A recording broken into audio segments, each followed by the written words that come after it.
I'm Tara. I'm Ryan. We love Disney movies. So we decided to watch them all, from Snow White to Frozen 2 and beyond.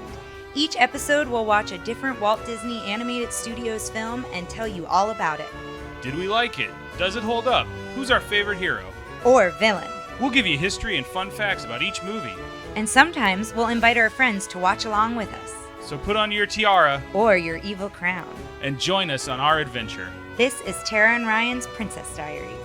Hello, listeners. It is great to be back, and we are going to talk about Beauty and the Beast today, but we have a very special guest who is joining us from probably the furthest away we've had. Probably.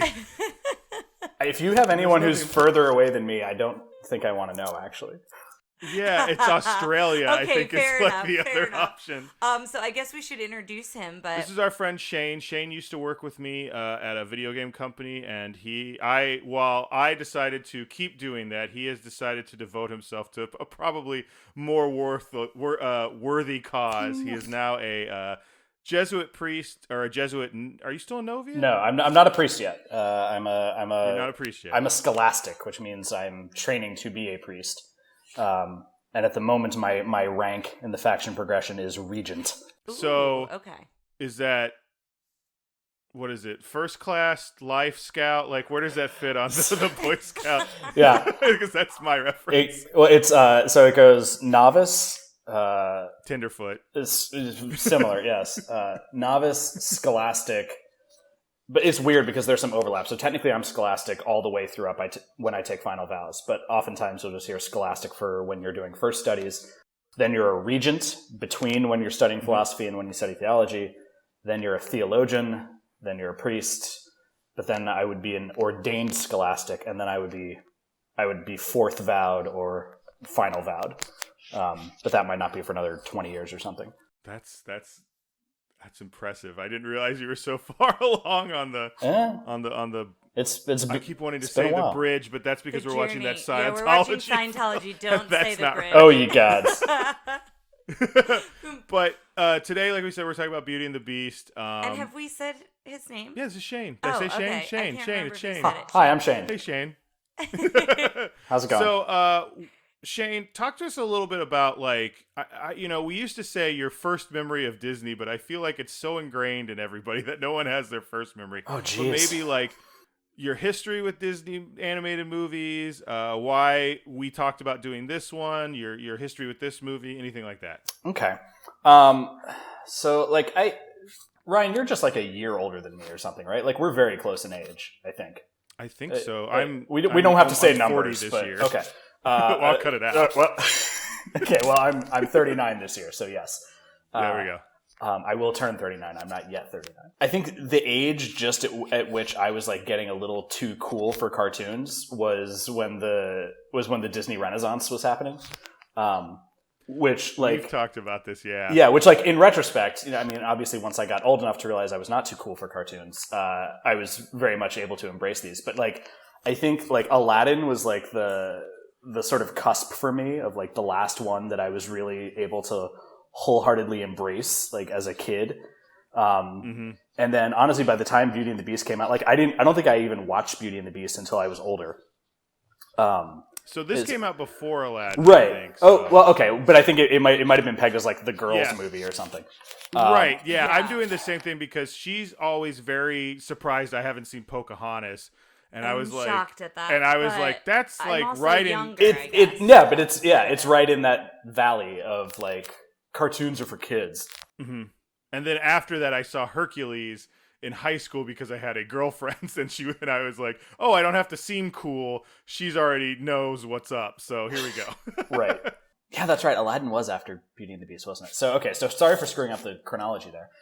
That's fine. I think you're right about the boy versus girl perspective. Yeah. And that's something, Disney has been wrestling with for a while. That's part of the whole reason they bought Marvel was they wanted to like sink their claws into the boys more.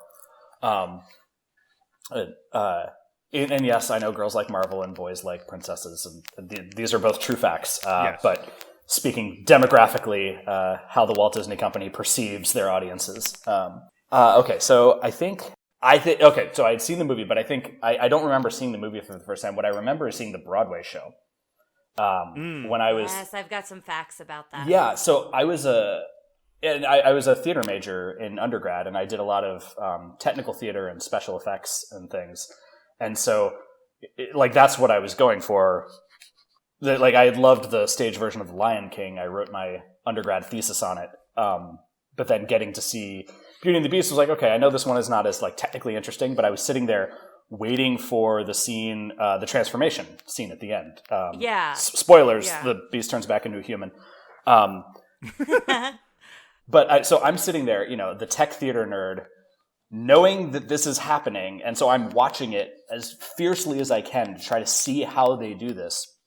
And it's the most amazing thing because he's flying up in the air, and I know how they do flying. That's fine. It's so cool. And they have the spotlights on him, and then they just go swoop, swoop, and he's transformed. And I'm sitting there it's so quick. I was like, how did they do it? And that just blew my mind that they were able to pull off that effect.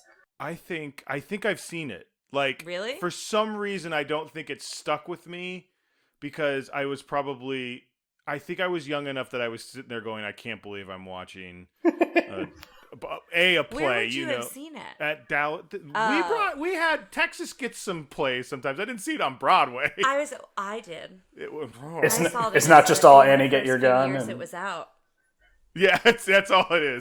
We still have the Buffalo Bill stunt show come through, and they're like, "Yeehaw!" I remember this movie very much. My mom this is my mom. I think my mom's favorite Disney movie. Interesting. And my basis for that is because we listened to this soundtrack for 4 years straight in her car. Anytime, when I was growing up, the big joke was she only listened to K-Love, KLUV, which was the oldies station where I grew up. And then a weird plug on our podcast for K-Love if it's still around. And then so it was only oldies that I had to and this was in the 80s and 90s. So when I say oldies, now you listen to oldies and you get some Zeppelin in there, and, some 70s stuff. And then this was oldies Is this doo-wop 1960s and 50s? Yeah. I was kill me. So then we move into now we've got a CD player in our car because I think that was part of it too. This is great. Well, what CD will we listen to? Well, only Beauty and the Beast. What else do you need? It contains every human emotion. It really does. I have all these songs memorized, I think, for at least 12 hours straight, if not longer. Probably 48. I've had a song stuck. Oh, go ahead. No, well, I was because as you were talking about the soundtrack, I was thinking the title song. I know Angela Lansbury's little thing that she sings, which is beautiful and it's a really nice little piece in the middle of the film.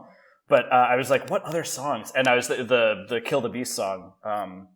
And I'm remembering now. I must have seen it earlier because when I was reading Macbeth in 11th grade, there's the line "Screw your courage to the sticking place," and I remember thinking where have I heard that? Why do I know that line? Yeah, that's specifically Gaston, I believe, right? I think so. Yeah. I have had for 48 hours. I've had a song stuck in my head that until yesterday when I did some of my research realized wasn't entitled Bonjour.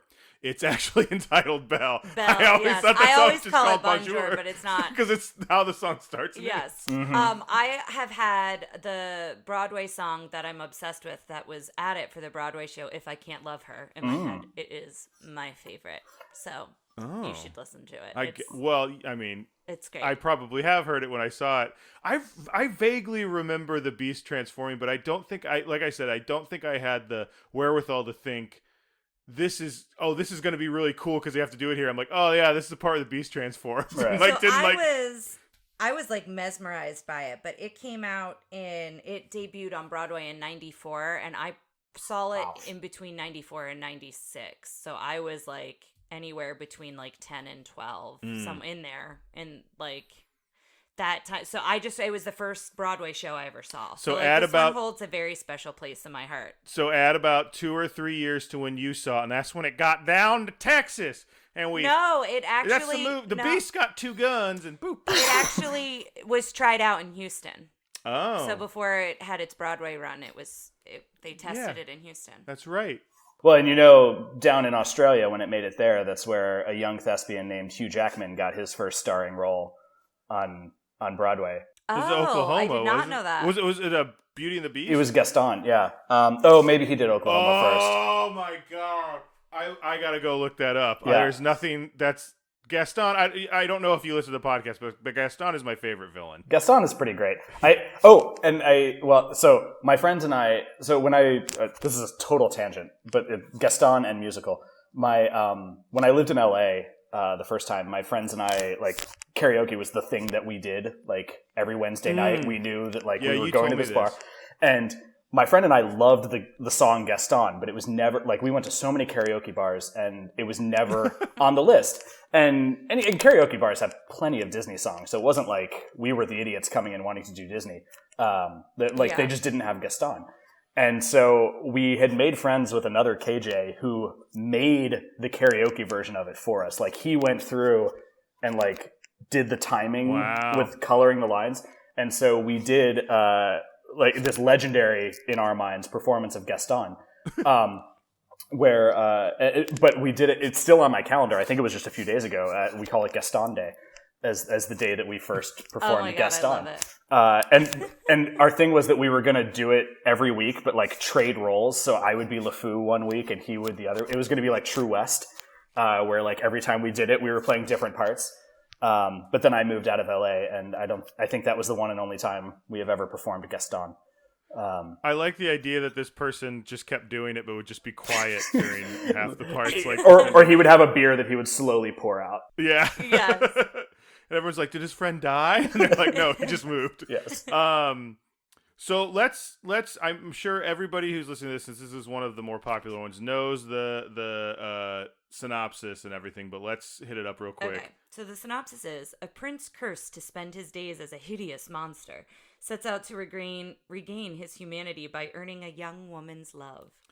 This came out in 1991. Top 3 movies of that year are Terminator 2, Judgment Day, Robin Hood, Prince of Thieves, and Beauty and the Beast at number 3. That was a solid year. Yeah. And then Hook, The Silence of the Lambs, JFK, The Addams Family, Cape Fear, Hot Shots, and City Slickers. Hot Shots was in the top 10? That's a good movie. What a time that used to be. You rarely have comedies in the top 10 anymore, especially ones that are so goofy as that. Well, and it got a 94% on Rotten Tomatoes. This is the first animated movie to be nominated for an Academy Award. I'm getting a mean look from my wife because I feel like... You're stealing my facts. Now, hold on a sec. That's like a big fact, and I feel like we need to bring that out at the beginning. Well, do you know, though, that this is why they made, like, the ghetto category for animated movies? The best animated? Yeah. Eventually we're going to... Because they were an animated movie can never win Best Picture. We must make sure this never happens again. Yeah, and when it was nominated, Silence of the Lambs is what won for Best Picture at the Oscars. But the next thing to be nominated for Best Picture is Pixar's Up. Yes, and it's interesting because on Disney Plus, the behind the scenes is actually filmed in around 2010, 2009. Yeah. And they're talking about how this is the next time it's been nominated since then. And it's funny talking about all the people. Apparently they all got up and they're like, it's not going to be nominated, blah, blah, blah. And they all got up and then everyone was like cracking champagne. And they're talking about there's certain animators that still have their champagne bottles closed. Oh, that's that cool. haven't signed the day they woke up and it was nominated. That's and all cool. that, so. That's really cool. It did win 2 Oscars. It won Best Music Original Song, and it won for Beauty and the Beast. However, it was up against itself. Like 3 of the nominations were for for songs. Yeah. So it was Beauty and the Beast, Be Our Guest, and Belle. So all 3 of those were nominated for Best Song, but Beauty and the Beast won. I'm actually surprised it won. That I figured those might split the vote. Yeah, that's what I was thinking. Yeah, and then and that happened with Little Mermaid too. Little Mermaid, there were Little 2 Mermaid songs 2 was nominated. Oh no! Oh no! Sorry. And then it also won for Best Music Original Score as well. And it did win the Best Picture in a musical or comedy at the Golden Globes. So it did take home the Golden Globe for Best Picture. This was I just realized this because City Slickers was on the list, but this was the year in the Academy Awards where Jack Palance won for Best Supporting Actor and went out and did one-armed push-ups. Yes, that was so good. So I have a few facts about the original fairy tale, but I'm not going to pronounce any of the French names right. So I'm going to just throw that out there. But the French novelist Gabrielle Suzanne Barbat de Villeneuve, maybe. I don't know. But she wrote it in the... Apologies to all our French listeners. I'm just going to own that I'm terrible at this. She wrote it in 1740, and it's a lengthy version. So it wound up being abridged and rewritten and then published by another woman in 1956. And that's the version that's most commonly retold. So that second version in 1756. I did not know that this story was originally written by a woman.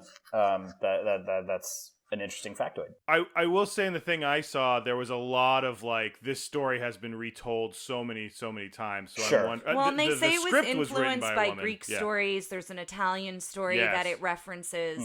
So there are different stories that I think influenced than this version. It's a Disney documentary, so sometimes you have to take some of that with a grain of salt. There's some stuff I noticed in it that we know differently that I'll go into in a little bit. But one of them, they're like, this is the fairy tale that has the most versions across the world. And I'm like, have you done the numbers on that one? Or, but I mean, it might be true, but it's also like pretty hard to quantify. So, but that was something they said, that there's a lot of like, a woman is with a creature and the creature, like, they fall in love and then Well, and apparently in the original story, the prince turns into the beast not because he's cruel and unkind and selfish, which is kind of more what's focused on in the Disney version, but because he refused to marry his evil fairy godmother.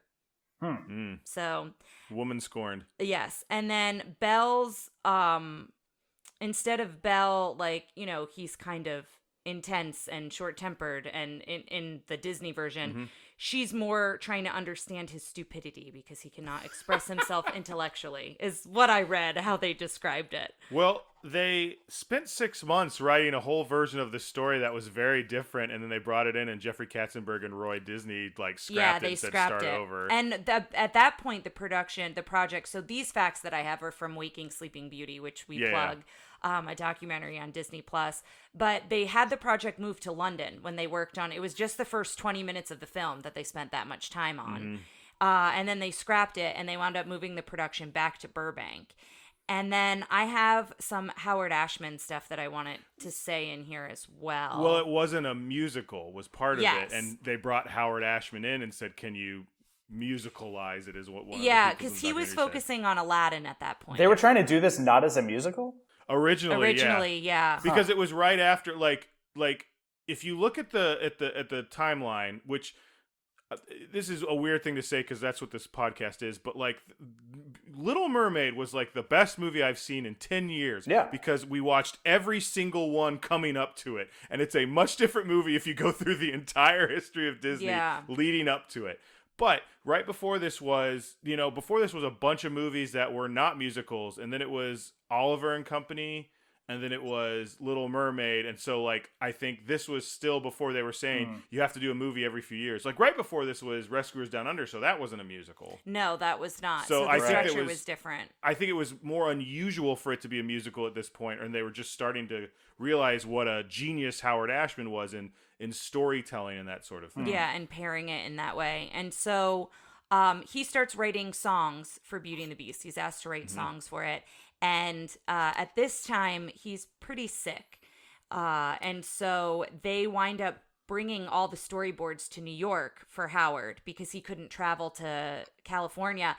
But what's crazy is the animators had no idea. So they thought he was being difficult. Yes. But it was really, he was so sick and he was not very public. HIV complications, and AIDS complications. And so it was unfortunate because in like the one thing I was going to say in the Disney documentary, they don't mention what he has. They just say he's sick. Oh, in the Beauty and the Beast documentary, that's aggravating. Yeah, they're very open. They're very open about it. Obviously, in the Howard documentary, they go into it, and in Waking Sleeping Beauty, I believe they mention it as well.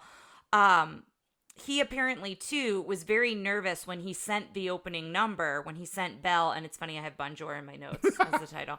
But when he sent the opening number, that and Be Our Guest, I think he was very nervous to send those, and then they were well received, and it kind of went on from there. The other thing I wanted to mention is I can't remember which documentary this in. I think it's in the Waking Sleeping Beauty documentary.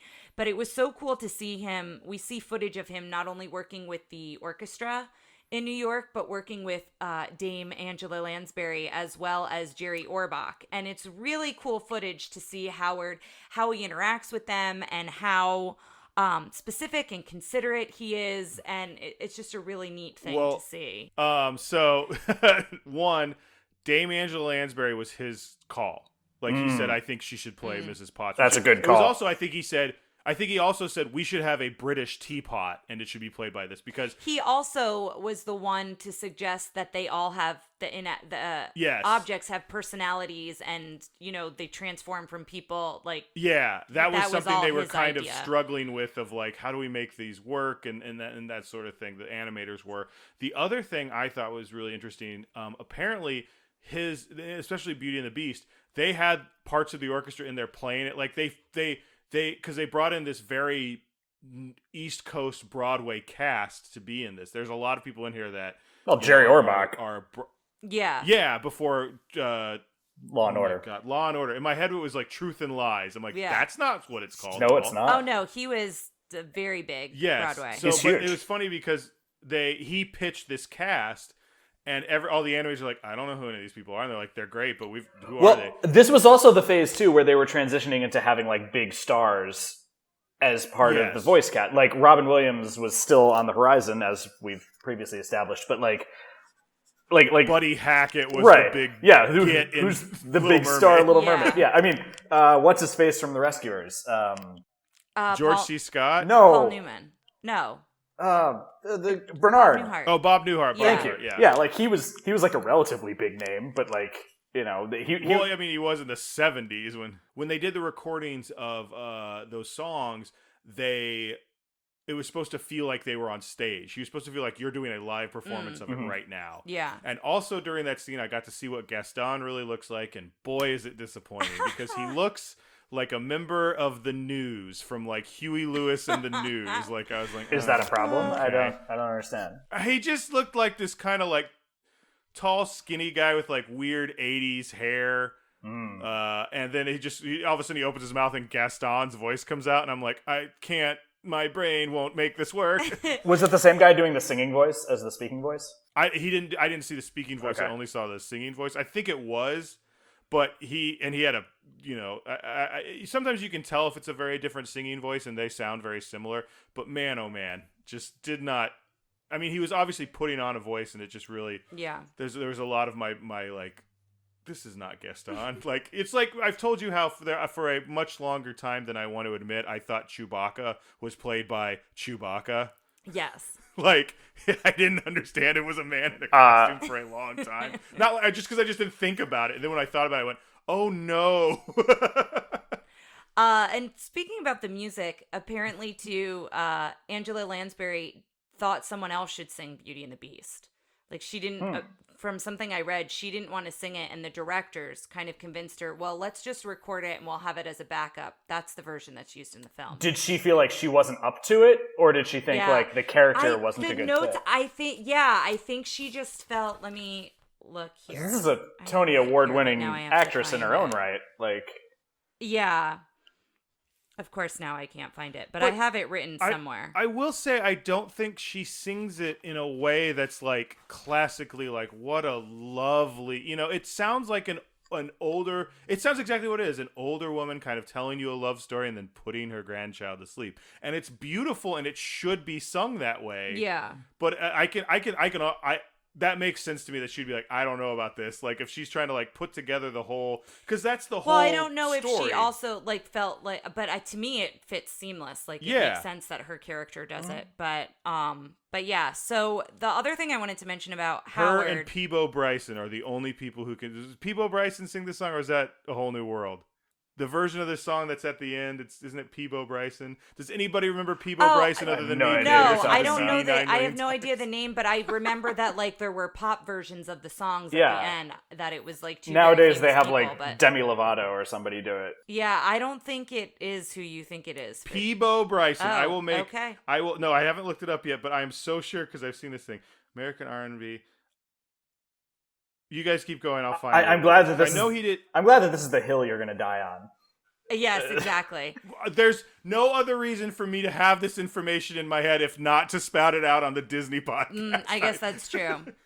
So the press presentation, it went so well, and they went to go tell Howard, and at this point he's in the hospital. So he's very sick at this point, but when they go to tell him, he's wearing a Beauty and the Beast sweatshirt. So I just thought that was a fun fact. He was, he felt so strongly about the project, as did everybody else at this point. He winds up passing away on March 14th, 1991, so he never actually sees the film completed.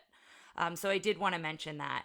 And I'm going to mention something a little bit more positive before Ryan gloats here, because I can see his face, so it's a little bit better of a transition. But they wind up screening an unfinished version of the film at the New York Film Festival, and apparently the entire place erupted. Like, there was applause as if they were at a live Broadway show. It was very unexpected.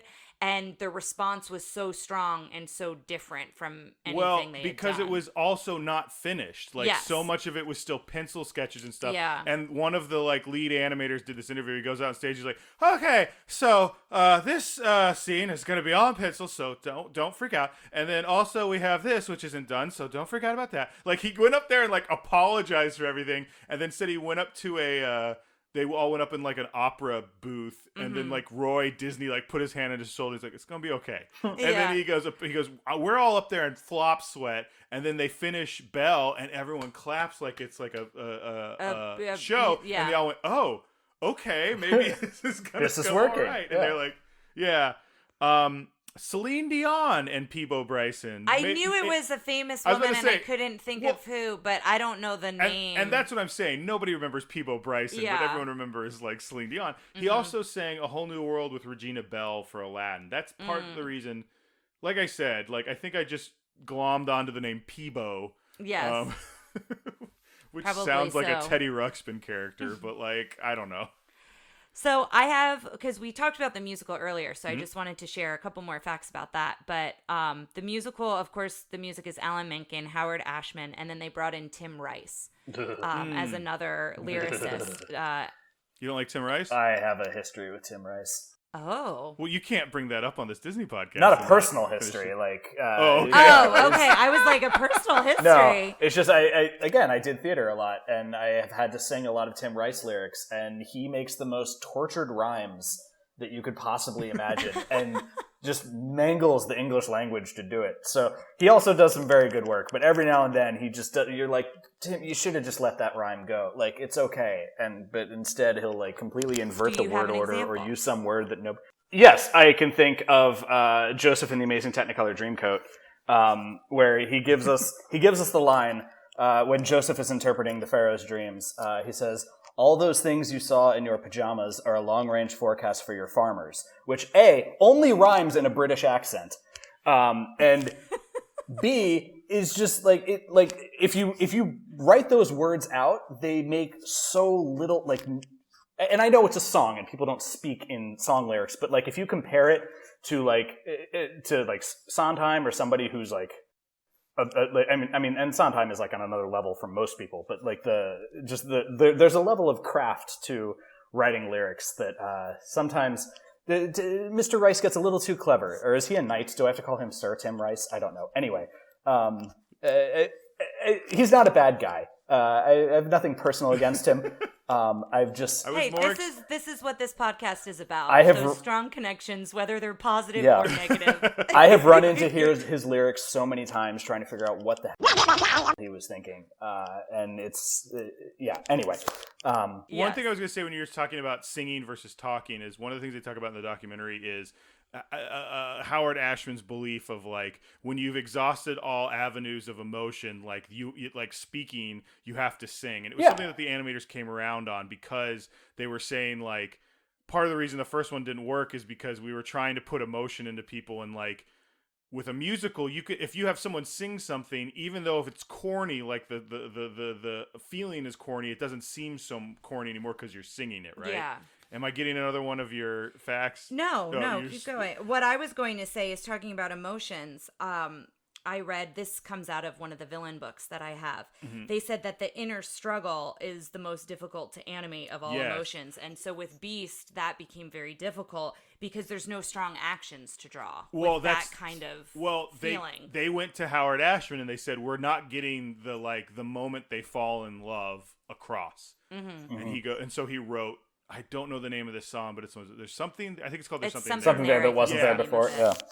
Yeah, so he writes that song, and he's like, okay, we'll just have them do it like they're gonna sing a little song, which is the one point in this thing that like makes sense, but always throws me off because it's Robbie Benson's like normal non-Beast voice singing it, which makes sense that that's what's in his head.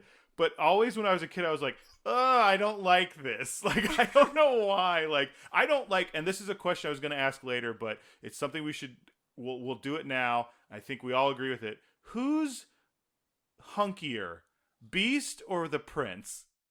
Oh, I like Beast better, I think. The Prince so is too. like almost like too...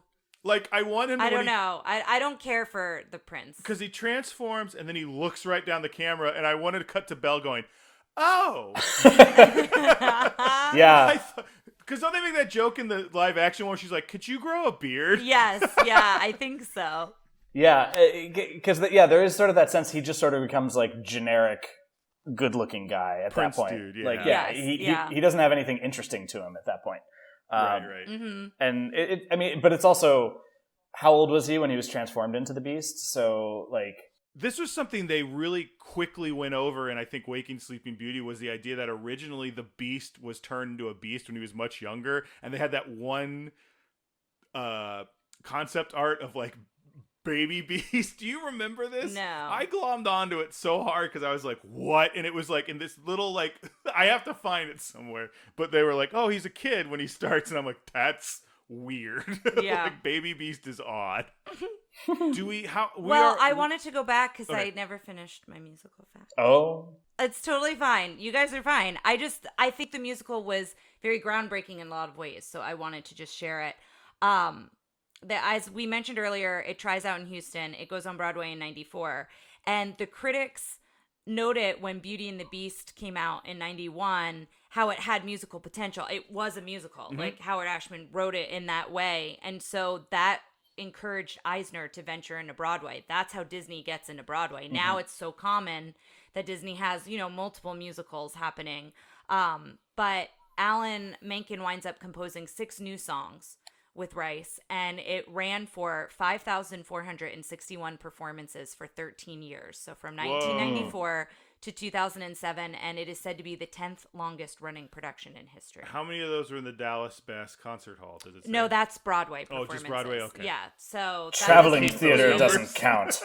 Yeah, they don't include the tours. I mean, and you can look it up. There's the different U.S. tours, and it goes on tour and does lots of other things, but that was just the Broadway performances. So talking about Beast, Glenn Keane, and we've mentioned him before, was the supervising animator for Beast, and he created his own hybrid. So when you're watching, he uses the mane of a lion, the beard and head structure of a buffalo, the tusks and nose bridge of a wild boar, heavily muscled brow of a gorilla, legs and tail of a wolf, and the big bulky body of a bear. So I just thought that was really interesting to think of it in those terms. This, I also wanted to hop in because I have been pronouncing his name wrong this whole time, and I apologize because he's quickly becoming my favorite animator, and it's Andreas Deja. It's not the Hispanic Deja, but he did Gaston. And I have some stuff on that, he's the big villain too. guy after this. So, yeah.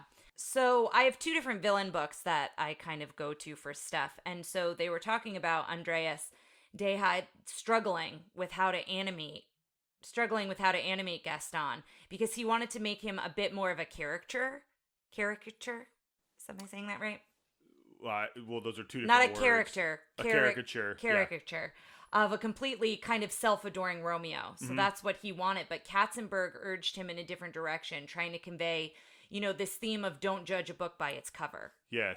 Between him and Beast. And that Belle, the viewer wants to see that Belle has to make a difficult choice, that it's not super easy. Although I think in my mind, it was never a difficult choice for her to pick Gaston. I don't know, man. But they do, between the two heroes, like two heroes being in quotes, they also list Beast in the villain book, in the newer villain book I have, because they say he's not a conventional villain.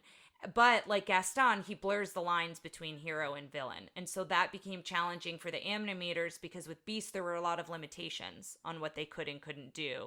And, he's an ugly monster on the outside, but is becoming a better person on the inside. And then Gaston's kind of the mirror opposite of that.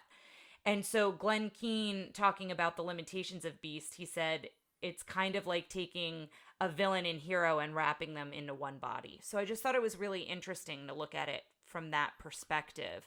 I don't think Beast is considered a villain, and I don't think we count him because he could have killed Maurice, right? If he killed her father, I think that would have been his villain turn. Sure. But I mean, similarly, like, Gaston is not a pure villain here either. Like, until the end, yeah, Gaston really doesn't have his turn until up on that rooftop, right? And the Kill the Beast, like the mob song. And I think he has his turn when he says, "Let's take Maurice and throw him." Oh yes, that's true. I forgot. Yeah. Yeah. And we'll get to. I think he has good reasons for wanting to kill the Beast if we consider from his perspective. But we could. Yes. I've said it a million times. This is to the townspeople of this. This is the story of how they were. The hero of their village was murdered by a monster, and now they're ruled by this like we will talk a little bit more about this, but this feels like it makes sense that the French Revolution happens because they think this creature killed their hero, their town hero. Yeah, and that's the thing is like when they talk about like kind of reanimating Gaston, they wanted him not only to be believable but have this real personality and have like all the townspeople believing that he's their hero. So it is really interesting. He's a very strong villain, but I think for different reasons than a lot of our other villains, and he appears different. I think that's all I have. Oh, I have one more thing to look out for at the end. So make sure to watch towards the end of the final credits because they do a dedication for Howard Ashman. So I'm going to just read what it is here since we've talked about him. But the dedication is to our friend Howard, who gave a mermaid her voice and a beast his soul. We will be forever grateful. That's sweet. I thought that was really sweet. So I have one last thing I want to go over, and this is my hill I wish to die on Beauty and the Beast. We've talked about it many times. I'm going to do it now because I want to plant my flag in the ground. If we end up watching it and I finally find out that this is a stupid thing, it's absolutely a stupid thing for me to get serious about. But if I'm wrong, that's fine. But I am going to say it here on recording. I don't understand why there's a bookseller in this town. He has one customer. And he gives her a book. How does he make any money? I thought it was a library. Okay, so now what you're establishing is this town that is like born of ignorance has put money into local government to make No. I mean, you're also applying sort of our modern capitalist notion of what it means to own a store to this pre-French Revolution town, where I think it's his personal books. Yeah, but it's a library, but it's his personal collection, and it just so happens that Belle is the only one who's interested in books. So this isn't a bookseller. This is just another dude who has a big collection. I just think it's the idea of a library, but it's like his collection. Okay. But even if he is a bookseller, though, it's not like he has to pay rent on that shop. It's not like. He's got to provide benefits for his employees or anything. Like, he is probably independently wealthy and can live for a pretty good amount of time. And selling these books is just sort of like a thing he does. Maybe he's the executor of somebody's estate.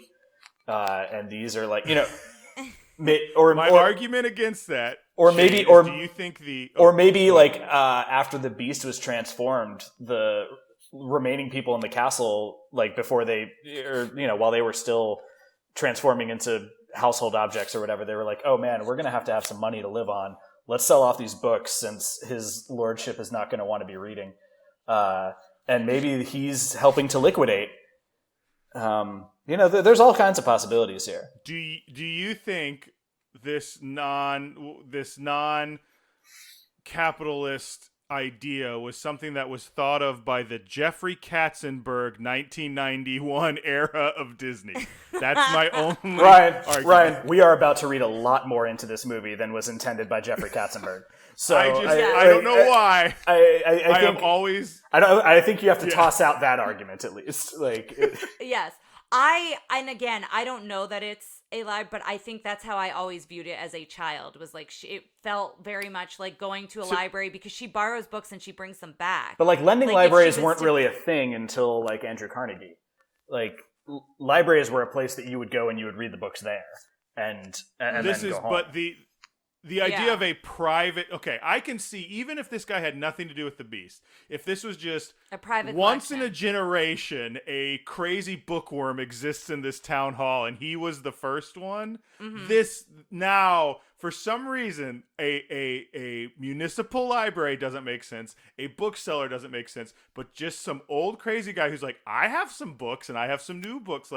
I don't know why, but this is finally brought into perspective. He's also servicing, the neighboring farms. This could be an entire province that this is the hub of, basically. Okay. And so people from all around, when they want their books, they come into town and, they sell their eggs and their chickens and their whatever, and they pick up a book.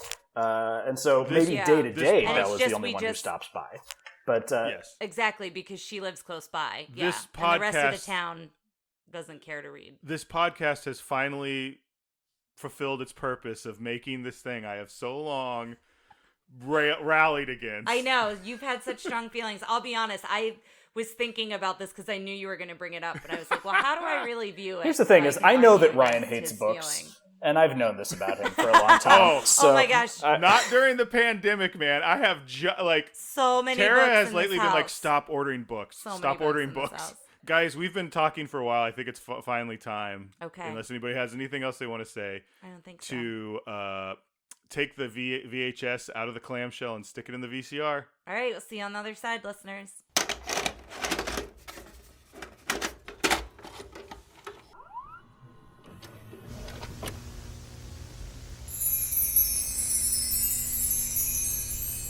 All right, guys, we're back. All right, we are back. We may have a little bit of a weird energy because we've recorded a little out of order, but...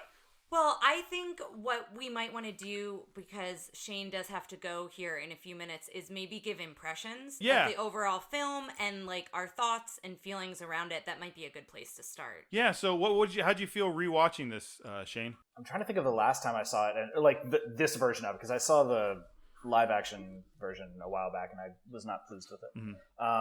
But I certainly since I saw this, I've learned more about world history and things, and so I'm seeing all of this through the lens of what I know about 18th century France.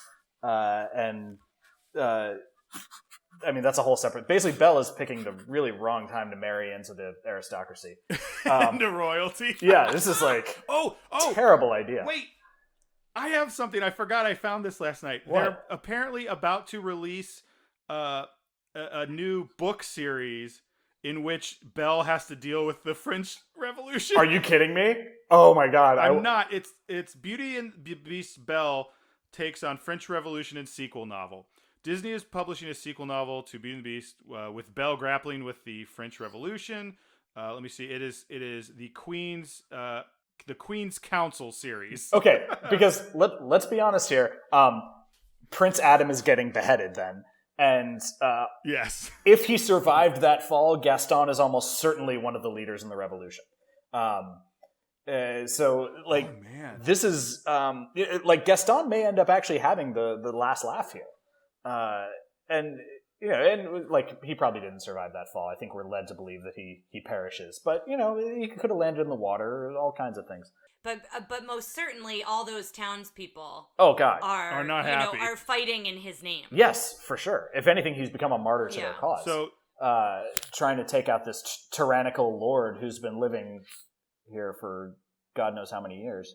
That is an old article. This book has been out, so if you wanted to get it today, you can. It's called The Queen's Council Rebel Rose. Oh, I am so excited The first book in the Queen's Council series. And then we will be sure to put a link up for that for anyone who's interested. But here's the thing. I know it's not going to include Prince Adam getting guillotined, so I don't know how much I can be excited about this, knowing that they won't do it the right way. Tell you what, buddy, I will read it for you, and I will let you know. Shukran Katir. and if I finish it and go, you have to see this, I will mail it to you. Okay, and if you tell me that, I will read it.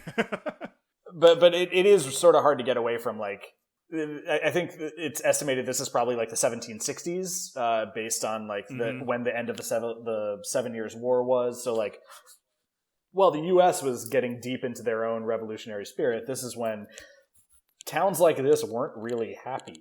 Like all these people were starving, and it's because there was a teenage king who had no sense of how to actually run a kingdom. So like I see all that, and that's I think where a lot of my like sympathizing with Gaston comes from, because I see it as like, oh well, he's anti-aristocratic. He's against the lord of this manor who, you know, what did the beast do to earn this castle? Why does he get to live there? I feel like in the live action one, there's a lot of like tripping over themselves to explain certain things. And I'm like, it's awkward. Don't worry about it. Yeah, like where they say, because I always wondered like, why have they acted like they didn't know this castle was here, or like, do they go like, whatever happened to our lord? Like, why doesn't he? Well, and that's where I see like Gaston's ability to rally a crowd. Like that's something that'll come in handy come, you know, the Reign of Terror. So what if LeFou becomes the leader of the revolution because Gaston died and he gets his act together? I mean, yeah, he could hang out with Robespierre and those guys. There we go. He could roll with them. I'm remembering some of these terms. I don't know that I have so well, but I remember Robespierre and is a Jacobin something? Yes, a Jacobin are the group of people because they met at the Jacobin Club. Right. And Thank you, Mr. Wellborn. my high school teacher. Well, what were your impressions from it? I kind of agree with you where, here's the thing. I think it really, you know, we watched Rescuers Down Under with like very low expectations and we're kind of pleasantly surprised by that. Yeah. Joanna stole the show. I know you love Joanna. I love that. This one's hard because it's like in the pantheon. So like you can only really be disappointed by it. So I think that was part of it. I think the other reason I was a little disappointed is because I didn't realize how much of this movie I just created in my head from listening to that soundtrack, because it was the soundtrack, not only the songs, but the score, and it was in that order. So you'd get the song, and then you get the beginning, the da-na-na, and I remember that very distinctly without the narration. That theme, that enchanted theme, I forget like what it's actually called, but... Yeah, I mean, it deserves the Academy Award, but it was done like the movie. So the CD we had was the movie with the songs put in and then the score. Mm-hmm. Yeah. So I think I visually like created scenes in my head. So then I watched it and I'm like, that's not how this goes. Or like for something, this sounds really weird, but like the color like was different than I remember. I remember it being much more blue, and some of that might be from the live action. But like there was a lot of like yellows in the town that like looked a little, I don't want to say cheap, but some of it looked like Saturday morning cartoon stuff to me for a little bit. Well, and some of it might have also been like, that. Your memory as a child, everything looked more impressive. It's like when you go back to play those old video games and you're like, wait, did this always look this crappy? And yes, it exactly. did. But I also think I've seen Little Mermaid more recently, so like the matchup was better. Yeah. And I also think the color in the Little Mermaid was so much more vibrant. It holds up a little better, I think. Yeah, I think it's mostly just in town and in Belle's house that I was kind of like, this looks weird. Because I think when they're in the snow, I think when they do a lot of, we talked about how Rescuers Down Under, they started doing kind of not volumetric, but like real like diffuse lighting and candlelight, and there's a lot of that in here. Well, and Gaston has shadows under his eyes before when he's rallying the mob, which that was a really interesting choice. I think that's now my favorite. I love Gaston, but I do not sleep on Kill the Beast. The Kill the Beast is great. Kill the Beast is a good song. It's like it's a song that does what it's doing in the movie. It's driving the plot like forward. I'm like if literally like someone sang it to me in this room, I'd be like, yeah, what beast? Let's do this. Let's kill this. What's going on? Yeah. Like you understand why they're doing it. Yes. Well, for me, I think it's similar. You know, we're going back off of each other, but had we watched this not before Little Mermaid, I think I would have had a different reaction. I'm so surprised by my reaction to watching this. Little Mermaid for me was breathtaking and was so emotional, and I had this connection that was partly nostalgia, but like was also just, I was seeing it through a new lens as an adult, and I just really connected with it. And with this, I didn't, and I was very surprised. And I think that took me out of the experience a little bit because I was surprised that I wasn't feeling as like excited or emotionally connected. What I will say is Belle is stunning. I will say there are certain shots of her in the animation when they zoom up close and when her hair's falling in her face, or when she's out in that field. I think it's the reprise of Belle of the first song, and she's running out into the field, the I Want song, like knowing she wants more than what's in this town. Like, so there are moments like that where I was really like taken aback at like how beautiful it was. The opening scene when they zoom in on the castle and you've got that theme that runs throughout the film. There are things like that that I absolutely loved, but I just kind of felt disconnected to it, if that makes sense. I think that surprised me. I think it's just that the Little Mermaid just hit, and again, I feel like in a weird way, there's almost part of me that's like we should just stop the podcast at Little Mermaid because it was leading to that. We designed like a lot of stuff around it, but it just hit on every cylinder, and this one didn't, but it was still very good, I think. Well, and here's the thing about, like, and so this is me coming in as a story guy, and also someone for like my favorite Disney movie by far is Little Mermaid.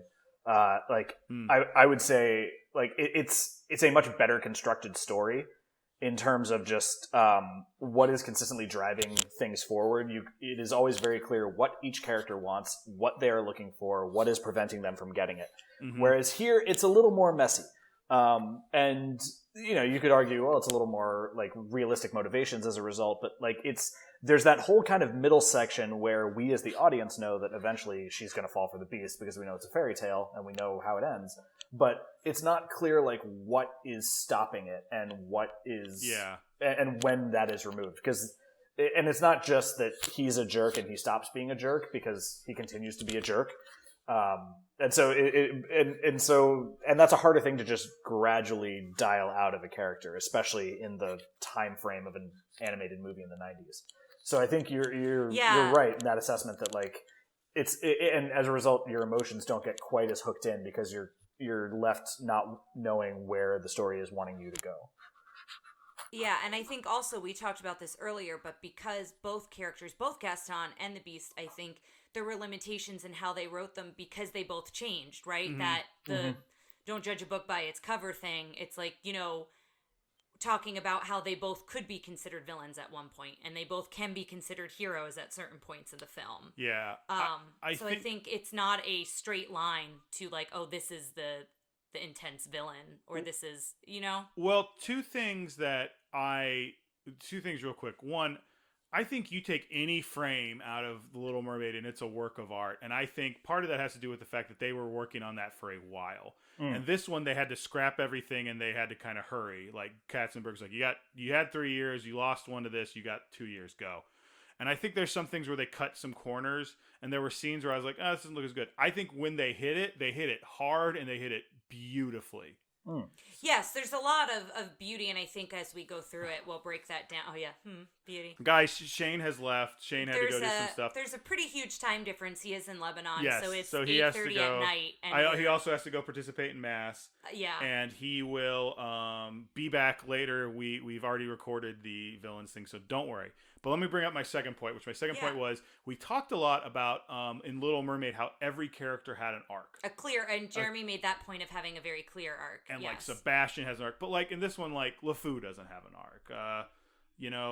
Belle has an adventure she goes through, but I don't think she changes much. She goes from not loving the Beast to the Beast, which I really think is cool. That if you examine the story, it's Belle's got it together from minute one. She's just trying to find her place and someone she can be with. And she's trying to find her I guess we can take these off. She's trying to find her place in a world that she doesn't feel like she fits in. And I feel like a lot of people can identify with that. So I think on that, and I want to talk about Belle as a character. So we can do that later. We can do that now. Well, now I know, it's been a while, but let's go into the plot. Okay. And again, I've tried to just hit the basic plot points, so we'll see how we go through it. But I mentioned this earlier when Shane was on, but I loved the opening shot. It was so beautiful.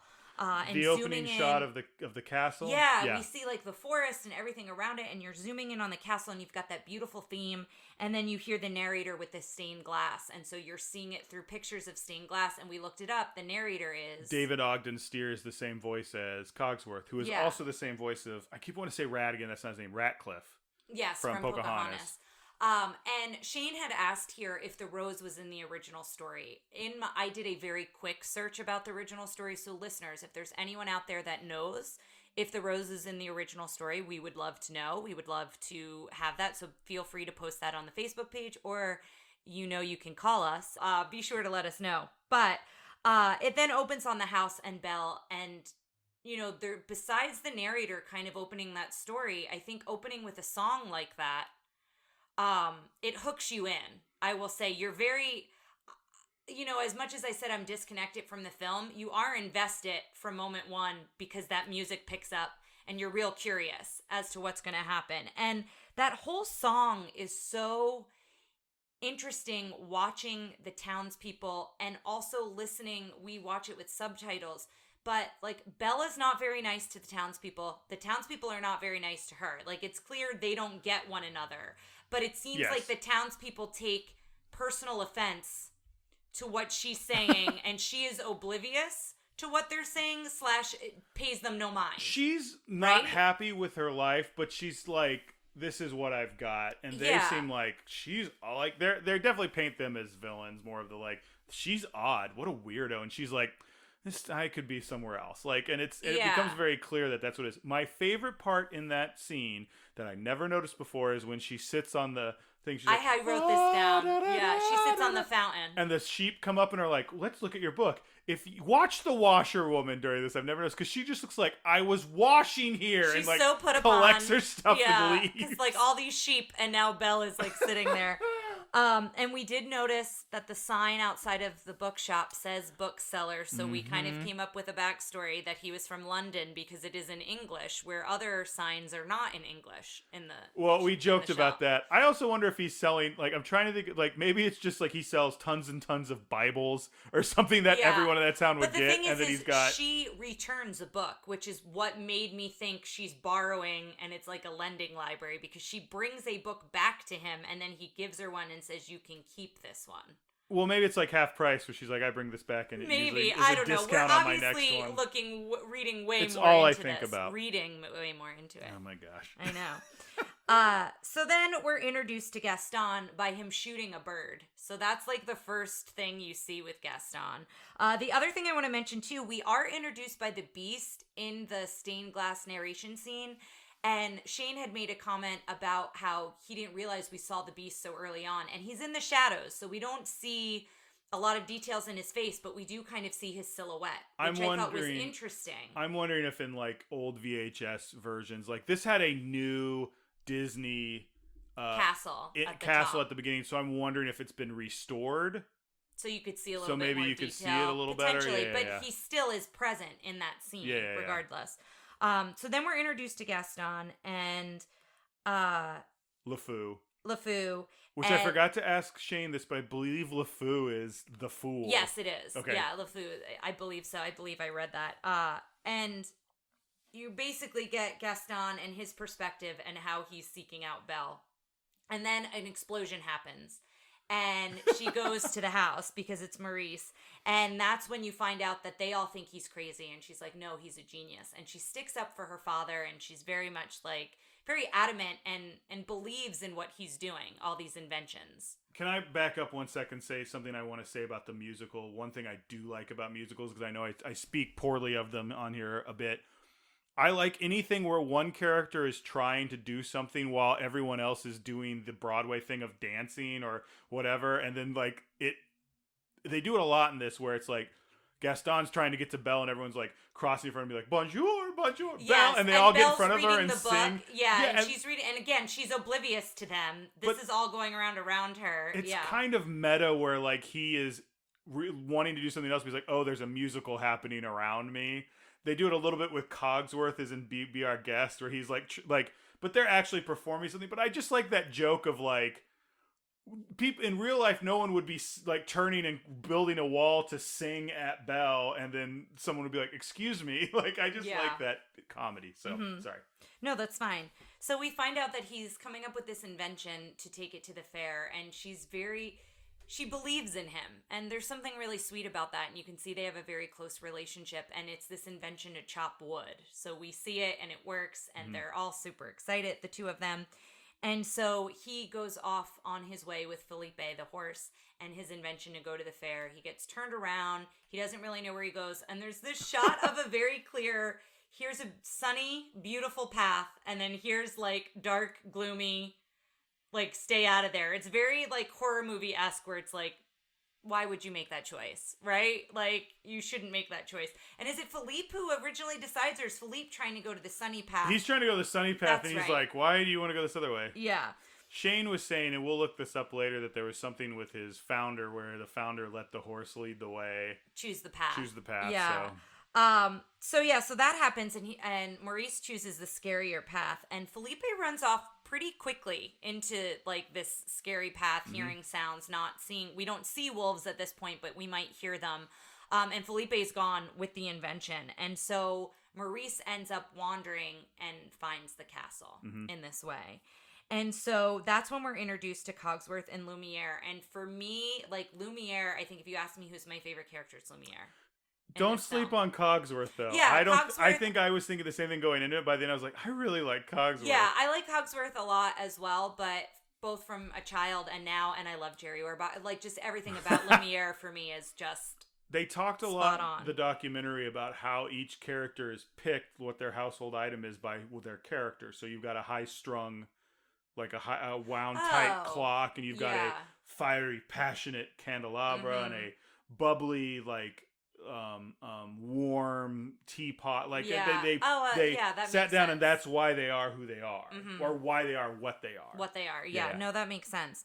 So they get Maurice cozy by the fire, and Cogsworth is very nervous, like, no, you can't do this, like, what about the master? And he's like, well, he's cold, he's wet, like, we need to get him by the fire. So it's this whole thing, and then the beast comes out, and you are terrified of him. Like, you as the viewer, scary. He's very scary. You as the viewer, Maurice, and they do this thing with the play on shadows, and they do this when Belle meets Beast for the first time, to where the characters can't really see what he looks like when he's in the shadows. Like, we as the viewer can see him a little bit better than they can. And so that happens here. And so Maurice is absolutely terrified of him. He's very intense. He's very scary. And then it cuts back to Gaston, who I said was very arrogant that he had the whole wedding set up ahead of time, not knowing her answer. But Shane made a good point that that's kind of how things worked. Yeah. Like, proposals and things like that worked very differently back then. But he gets everybody set up assuming he's going to propose and immediately be married. Yeah. Like, it's going to happen one after the other very quickly. Well, LeFou's going to strike up the band. Yes, and then they've got the like wedding arch or whatever that is. Like, everything is set up for them. Can we talk a little bit about his like his fan club? Oh, the girls who fawn over him? They're just a little too busty for me, for a Disney movie for me, in that they not only they're drawn that way, but also like their clothes, like it's a lot of cleavage. There's a lot of cleavage in this movie. With the three of them, you mean? There's a joke where the beginning where he's like, "How is your wife?" and he's staring at this woman with big cleavage. Oh, There's when the feather duster becomes normal, she's boobing out as well. But boobing out. They're jugging out is what I used to say. When they're pumping the water thing, like it bumps one of their breasts and like moves it, and I'm like, I didn't. That's a weird like thing to draw, because like you gotta remember it's like 1 second on screen, but someone's like, I'm gonna make this little joke in here, and I was like, there's a little bit of that in here that I'm not too. But I also like when it cuts everyone being like, "Oh, you're so funny, Gaston," at the wedding, and then they cut to them and they're so crying. Excited about him, to get married, and they're sobbing. Yeah, that was a good cut. So he opens the door, or he like knocks on the door, and this is where we see another one of Maurice's inventions. So I like that we see more than one invention, which is kind of like what becomes a peephole, is that what you call it? That's in the door. Yeah, like nowadays you just go up to the door and look in, and he's got like this whole system on how to see who's at the door. And it's kind of how Belle sees Gaston, he's kind of warped and weird and not nearly as perfect as he really is. And so she opens the door and he's, trying to persuade her to marry, and she's trying to let him down gently. Like at first she doesn't outwardly say no, and she's like, I don't think she says I'm not good enough for you, but she does. She says, I don't deserve you. I don't deserve you. But she's being facetious. Yes. She's like, get out of my house. Yeah, and so she opens the door as he's walking backwards and he falls into the mud. And this is, again, it's a situation of a man kind of cornering a woman, which I know was very scary in 101 Dalmatians. This one, she never feels not in charge. Because she feels like she's in control, whereas in 101 Dalmatians, that Nanny was not in control of that situation. Belle very much feels like, and maybe we can talk about it here, Belle is a very strong, feminine princess. Or feminine is maybe not the word I want to use. What I mean is she's very independent, and it's you know it from moment one. She's not going with the grain, she's going against the grain. She knows what she believes in her heart. She's trying to find where she fits in, where is her place in society, in her role as caring for her father, all of these things. But she's such a strong princess in that way, and we haven't really seen that. I think Ariel is that as well, but besides Ariel, we haven't really seen this. And she also standing up to the Beast. We see this later. She doesn't cower from him. She's afraid of him when she first sees him, but she still stands up for herself and takes her father's place without thinking about it. And also when this whole scene is happening, she never gives in. Gaston is essentially, like you said, trying to wear her down, and she's like, no, this is not what I want for my life. I'm not going to do this. Yeah, you also get the idea that this isn't a new thing for Gaston. Gaston's probably done this before. Yeah. But I don't know. I know that's a little bit of a tangent, but I did want to talk about, I really appreciate a lot of the strengths and the way that they portrayed her in this film. But then it goes into that reprise that I mentioned earlier that's so beautiful, her I Want song, when she's out there talking about she wants adventure in the great wide somewhere, and, she's out in this field, and there's just it's just very beautiful, that whole scene. Howard Ashman's lyrics are so, poetic, which I know is kind of a silly thing to say about a lyricist, but I just, like watching it with subtitles, I'm like, oh, it's like studying, not... something like Shakespeare, it's like studying for English. I'm like, this is really good. And this is really these words mean something that are really personal, not personal to me, but just it's more than just the usual Disney, here's a song. I don't know. So then Felipe comes back, and that's how she knows something is wrong, because her father is not with Felipe, and Felipe still brings back the invention. And so, then we cut back to the castle, and I wrote, I love the banter between Cogsworth and Lumiere, and this is throughout, but they're kind of bantering back and forth, and she enters, and this is where this banter kicks in with them, should they let her in the castle? Should they lead her? And you made a good point. They lead her to her father. She probably wouldn't have found her father otherwise. They open a door I think in Shane front of made her. that point, but yeah. And kind of guide her to that way, and so she sees her father. And what we find out is she takes his place. He's sick. He's cold. The Beast comes in, again, very looming, very intense. And she can't see him. And she asks him to step into the light. And she is frightened by him, but not so much that she runs away or cowers away. She sees what her fate is going to be, and she takes it in place of her father at that moment. And that's, I think, the first moment that you see the Beast. I don't know if it's vulnerability, but you see the Beast being very surprised that she's going to take her father's place. He has this moment of, oh, you're going to take his place. I think he's impressed with how much she cares. He doesn't expect her to do that. Because the whole idea is he doesn't know love, and he's seeing it here not towards him, but towards someone else. Yeah. The idea of this woman can care for someone. Yeah. And so then we see that living carriage take him away that has that spider cicada sound. Yeah. Cicada, yeah. I was like, that's menacing. And then she's very surprised at him early on, because Cogsworth and Lumiere kind of talk him into put her in a room, not in the dungeon. Yes. And so she's surprised. She's like, oh, I'm not staying here. He's like, no, I'll show you to your room. So there's moments early on, I know we said with their transformation, but there are glimmers of that with both of them. Well, I think they do a good job of like they say it to him. He's like, "Do you want to go?" So she's like, "You don't want me staying here." He's like, "Do you want to?" Like, he's such a good petulant, he's very short-tempered, angry teenager. Yeah, very short-tempered, and they play that to humor a little bit as well. He wants her to join for dinner, but it isn't an invitation at this point. It's, you are coming to dinner. Yes. Like, we're going to have dinner, and it's not a request. And she stands up for herself and stands up for the situation she's in. She's like, no, I'm not going to join you for dinner. And so I think that also shows a strong character moment for her. And I think it works to make Beast rethink things, because he was a prince before. He was used to everyone saying yes. He's a big menacing creature, so he just screams. Well, and all his servants are... That's the thing, is all of the inanimate objects, you can tell they care for him, but they are also terrified at him in moments. Like, they shudder as well when his temper gets out of line. How many of them do you think he broke? I don't know. That didn't make it this far. Yeah. How many, like... Oh, that's a sad, I'm just saying. sad thought. But, so we cut back to the tavern, and that's when we hear the Gaston song, which we've talked about, which we will talk about a little bit in depth when we do the villain ranking. We kind of went into a lot about the song, but everyone is gushing over Gaston here, and Maurice comes in and kind of interrupts everything to say, like, Belle's been captured. And at first, everyone's like, oh my gosh, like, what's happening? And they're trying to get more information. And as he describes that she's in danger from a beast, no one believes him. Yeah. And this is where they think he's crazy. They throw him out. Crazy old Maurice. Yeah. And then that's when Gaston develops this plan that he's going to lock him up in an asylum unless Belle says yes. He doesn't know that Belle's gone. One of the things I was thinking of about how much I really, this time around, enjoyed Kill the Beast more than I have, I think, in the past.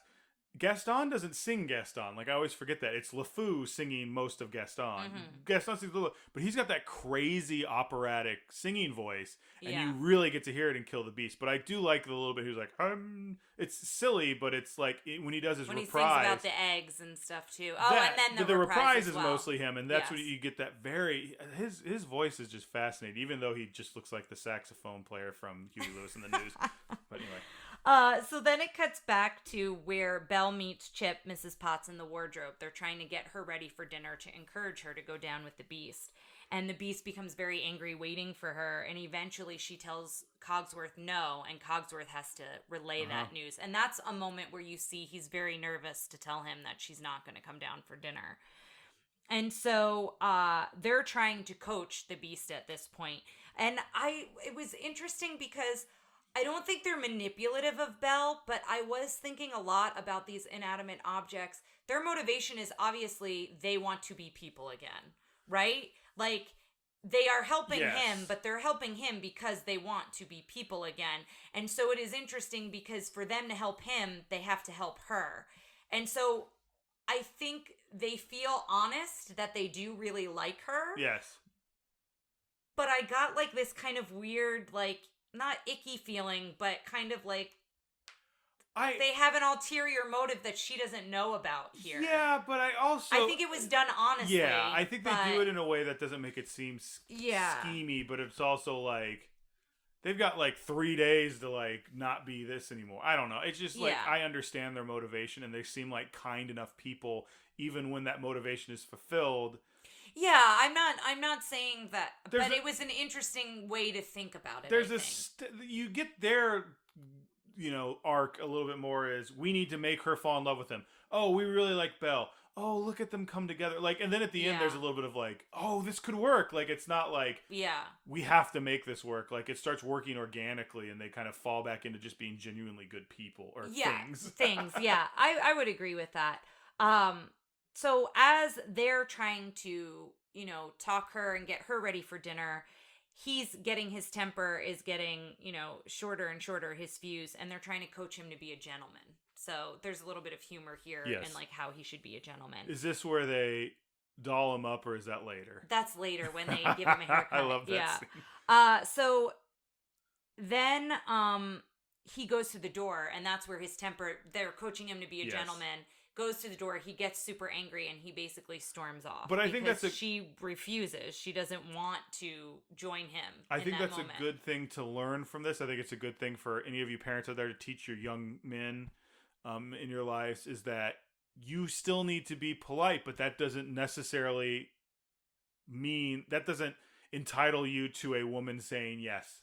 And I also think there's something to be said about if somebody's going to berate you and yell at you, that you don't have to engage in that. Mm-hmm. I think she very much shuts that down. Yes. But she's also polite. She goes, it would make me very happy to. She's like, no, thank you. Like, yeah.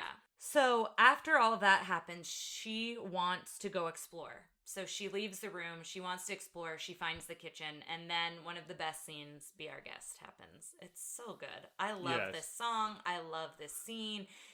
It's also clear that, like, they've not been able to entertain anyone in a very long time. So they're pulling out, like, all the stops, like cooking all the things for her, doing this, like, elaborate display of everything. And you can see that that's what they've wanted to do for such a long time, and there's been nobody there to do that for. I'll post this in the Facebook group or wherever, but the Be Our Guest scene from the Tokyo Disney Beauty and the Beast ride is pretty impressive.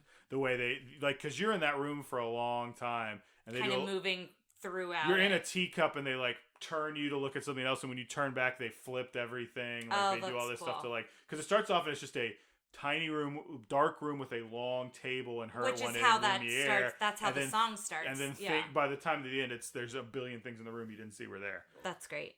I love that. So after dinner, she wants to look around the castle. Cogsworth says, we'll take you on a tour. And he's giving, like, all this factual information about the Baroque period. And if it's not Baroque, don't fix it. He has that joke in there. And so I remember that joke so well. I'm sure I've used that joke. Like, I just also am like, and gets a little tear and like wipes it away. So he's so pleased with himself. And then he talks about, oh, you don't want to go up there. That's the West Wing. And we found out earlier that Beast said you can go anywhere but the West Wing. And so now she knows where the West Wing is because she's trying to go up the steps, and Cogsworth kind of slips and says what it is. So they're trying to distract her, and they say there's a library, and she lights up at this, and they get so excited, and they're kind of sing-songy, and they go off, and they don't pay attention that she's not following them. Mm-hmm. And so she continues to go up the stairs, and that's when she sees the rose. And that's when Beast comes in, again, very aggressive, very intense, and, you know, she's about to lift the glass up off the rose, and, you know, you had the comment of, like, what was the big deal, but when the last rose petal falls, everything's done. Like, right, but I don't know if they've said anything like she could knock more rose petals off. Like, I feel like if they wanted to But I don't know that he knows that, so... Yeah. I think he's just like, don't touch this. This is enchantment stuff. I didn't know if I'd missed something where they specifically said I see. Shane made the point that she was going to do what Ariel did when she's like, he loves me me not. And he's like, what are you doing? Yeah. Have very different set of consequences there.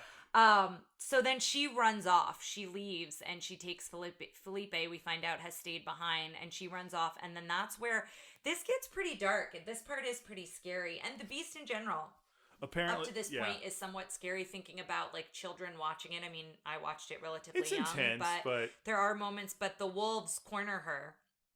And she does a pretty good job. I like how she goes to save Felipe. Like, it's not just her getting away. Yeah, and then Felipe, they get standing up. Yeah, and the wolves circle around him, and then that's when she jumps in. And I think that shows her in the light you're saying as less of a damsel in distress and more of she's not a physically imposing figure, but she is brave and she will try and help her. You know, Yeah. And so Beast comes to save her. And my thought is, you see them walking back to the castle. How did Belle get the Beast up on Felipe? Because he had passed out after getting attacked by the wolves. I thought about this. Maybe Felipe, like, got down, like, and rolled. she, like, tried. You know, it's probably easy.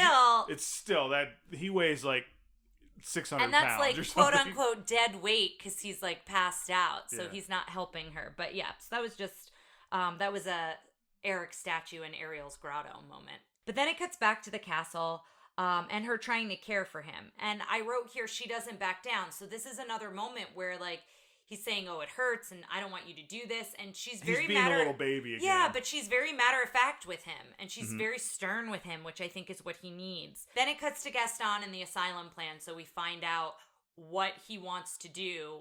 to try to get Belle to marry him and to try to get rid of Maurice. And the voice of the guy who is Tony in charge J. of the asylum becomes Frollo. in He's done a Hunchback. couple other things. I think he was the narrator in the Black Cauldron. He's done a few Disney things.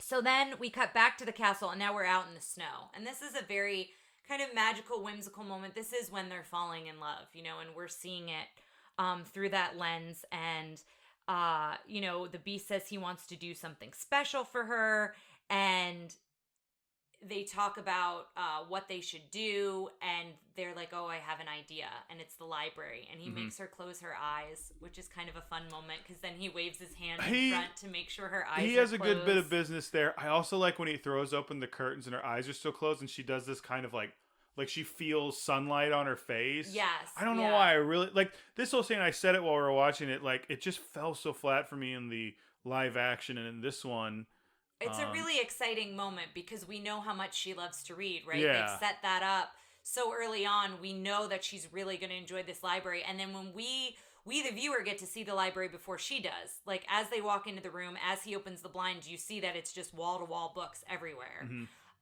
So it is a really special moment. And then it cuts to them eating, and I love that he's trying to be more refined to eat with silverware, and it's really awkward. And she meets him halfway, and they just drink the soup out of the bowl instead of using spoons. So I like that they meet each other halfway there. That's a sweet moment. And then the song "Something There" happens. Yeah, and at it's this point kind of like a meet cute, but also explaining where they are emotionally. Yes, and then that's when they show the Beast taking a bath. So that's yes, when all of that because then they cut to that and they show him and they doll him all up, and the first thing they doll him up, he's got all these curls and like a bow, and he ends up with a ponytail in that thing, but like they kind of meet him halfway. I like refined Beast. Yes, I also like they do the Beauty and the Beast song. They have dinner.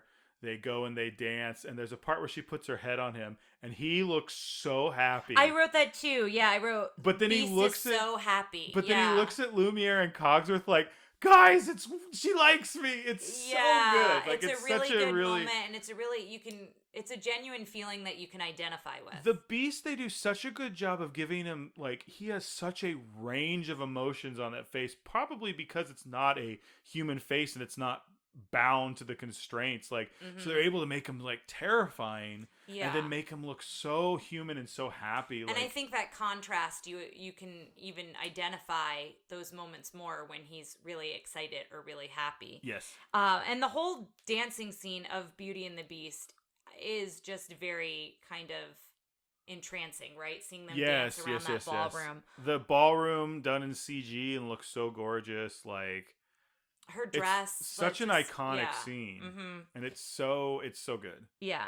So then they go out to the balcony, and she shares that she misses her father, and so he brings her the mirror, and he's like, you know, I can show you. And she realizes that he's sick. He's not doing well because he goes back out to look for her. None of the townspeople will help him, and he says, well, if I have to go out by myself, I'm going to go. So he goes and is now lost in the woods. And he packs a bunch of maps. Yes.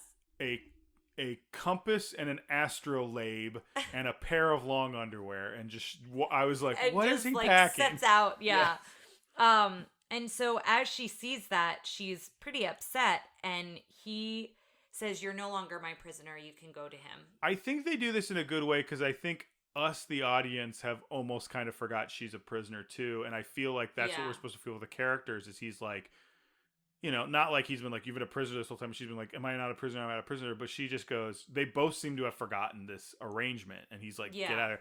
And I think if she'd just gone and not gone, you mean I'm free? Like when she does that, it does sound like she's been like, I've been thinking about this every day, and it brings it. But if he just been like, go to him, and she's like, okay. She was like, oh, she was surprised that he was letting her. But I agree with you. That feeling of being a prisoner isn't there as much as it is in the beginning. Right. So then he gives her the mirror to say, so you can always look back. So that's the other moment too. And then he seems to resign himself into that she's not coming back. Yes. And that like, if she wants to look back at him, at them, she can, essentially. So she finds her father, she brings him home. And this is when we realize that Chip has kind of been stowed away. He leaves with her in the bag. And then that's when the guy who's in charge of the asylum, and it is the Asylum of Loons, is on the carriage that's to take him away. Pretty rough. Yeah, not a great moment. But that's when Maurice starts talking about the beast, and they're all laughing at him. And she's being genuine here. I don't think she realizes that this is going to be turned. But she's like, no, look, like, I'll show you the beast. Like, he's real. My father's not making him up. My father's not crazy. And when she shows them, everyone is kind of scared at first, but she's like, no, he's handsome. He wouldn't hurt anybody. Like, he's really gentle. And you can see Gaston look at her and know, I've lost Belle. Yeah. Like, you can see at this point that he's like, oh, she cares for him. And she calls him a friend at this point. She calls the beast a friend. But you can tell that Gaston is, like, over it. And he incites this riot. And the way he does it, you can associate a lot of feelings with everything that's come out, even in the last year. But just how he's planting the seed about he's going to go off with your children, and he's othering the beast. Yeah, and just planting these seeds of things that haven't happened, but he's like, but they could, so I'm going to scare you into it with fear to make you do what I want you to do. And there's a lot of things that you can identify with in current situations. I will say if the Proud Boys would sing with the singing voice as Gaston, I may be more likely to join in their cause because. Do you really want that on tape? No, I don't. But I also I do want to say that yes, it's hard in this environment watching this and thinking like, oh, they're all going to grab tiki torches and do. What they did. Yeah, but he's very convincing. He's very convincing. The song brings up by the end you're like, sure, let's do this. And it's low key may have become my favorite song. It's a really great song, and it is very strong with pushing everything forward as well. And I think they do this in a couple of Pocahontas has a Kill the Beast song, don't they? The one where they're like, let's go to war. Savages. It's not what it's called. It's Savages. Is that what it's called? And I think so. But it's both of them singing back and forth. Yeah, it's both. Well, we can go into it when we get to it, but yeah, it's this becomes both the colonists as well as. This becomes like a Disney staple song. Yeah.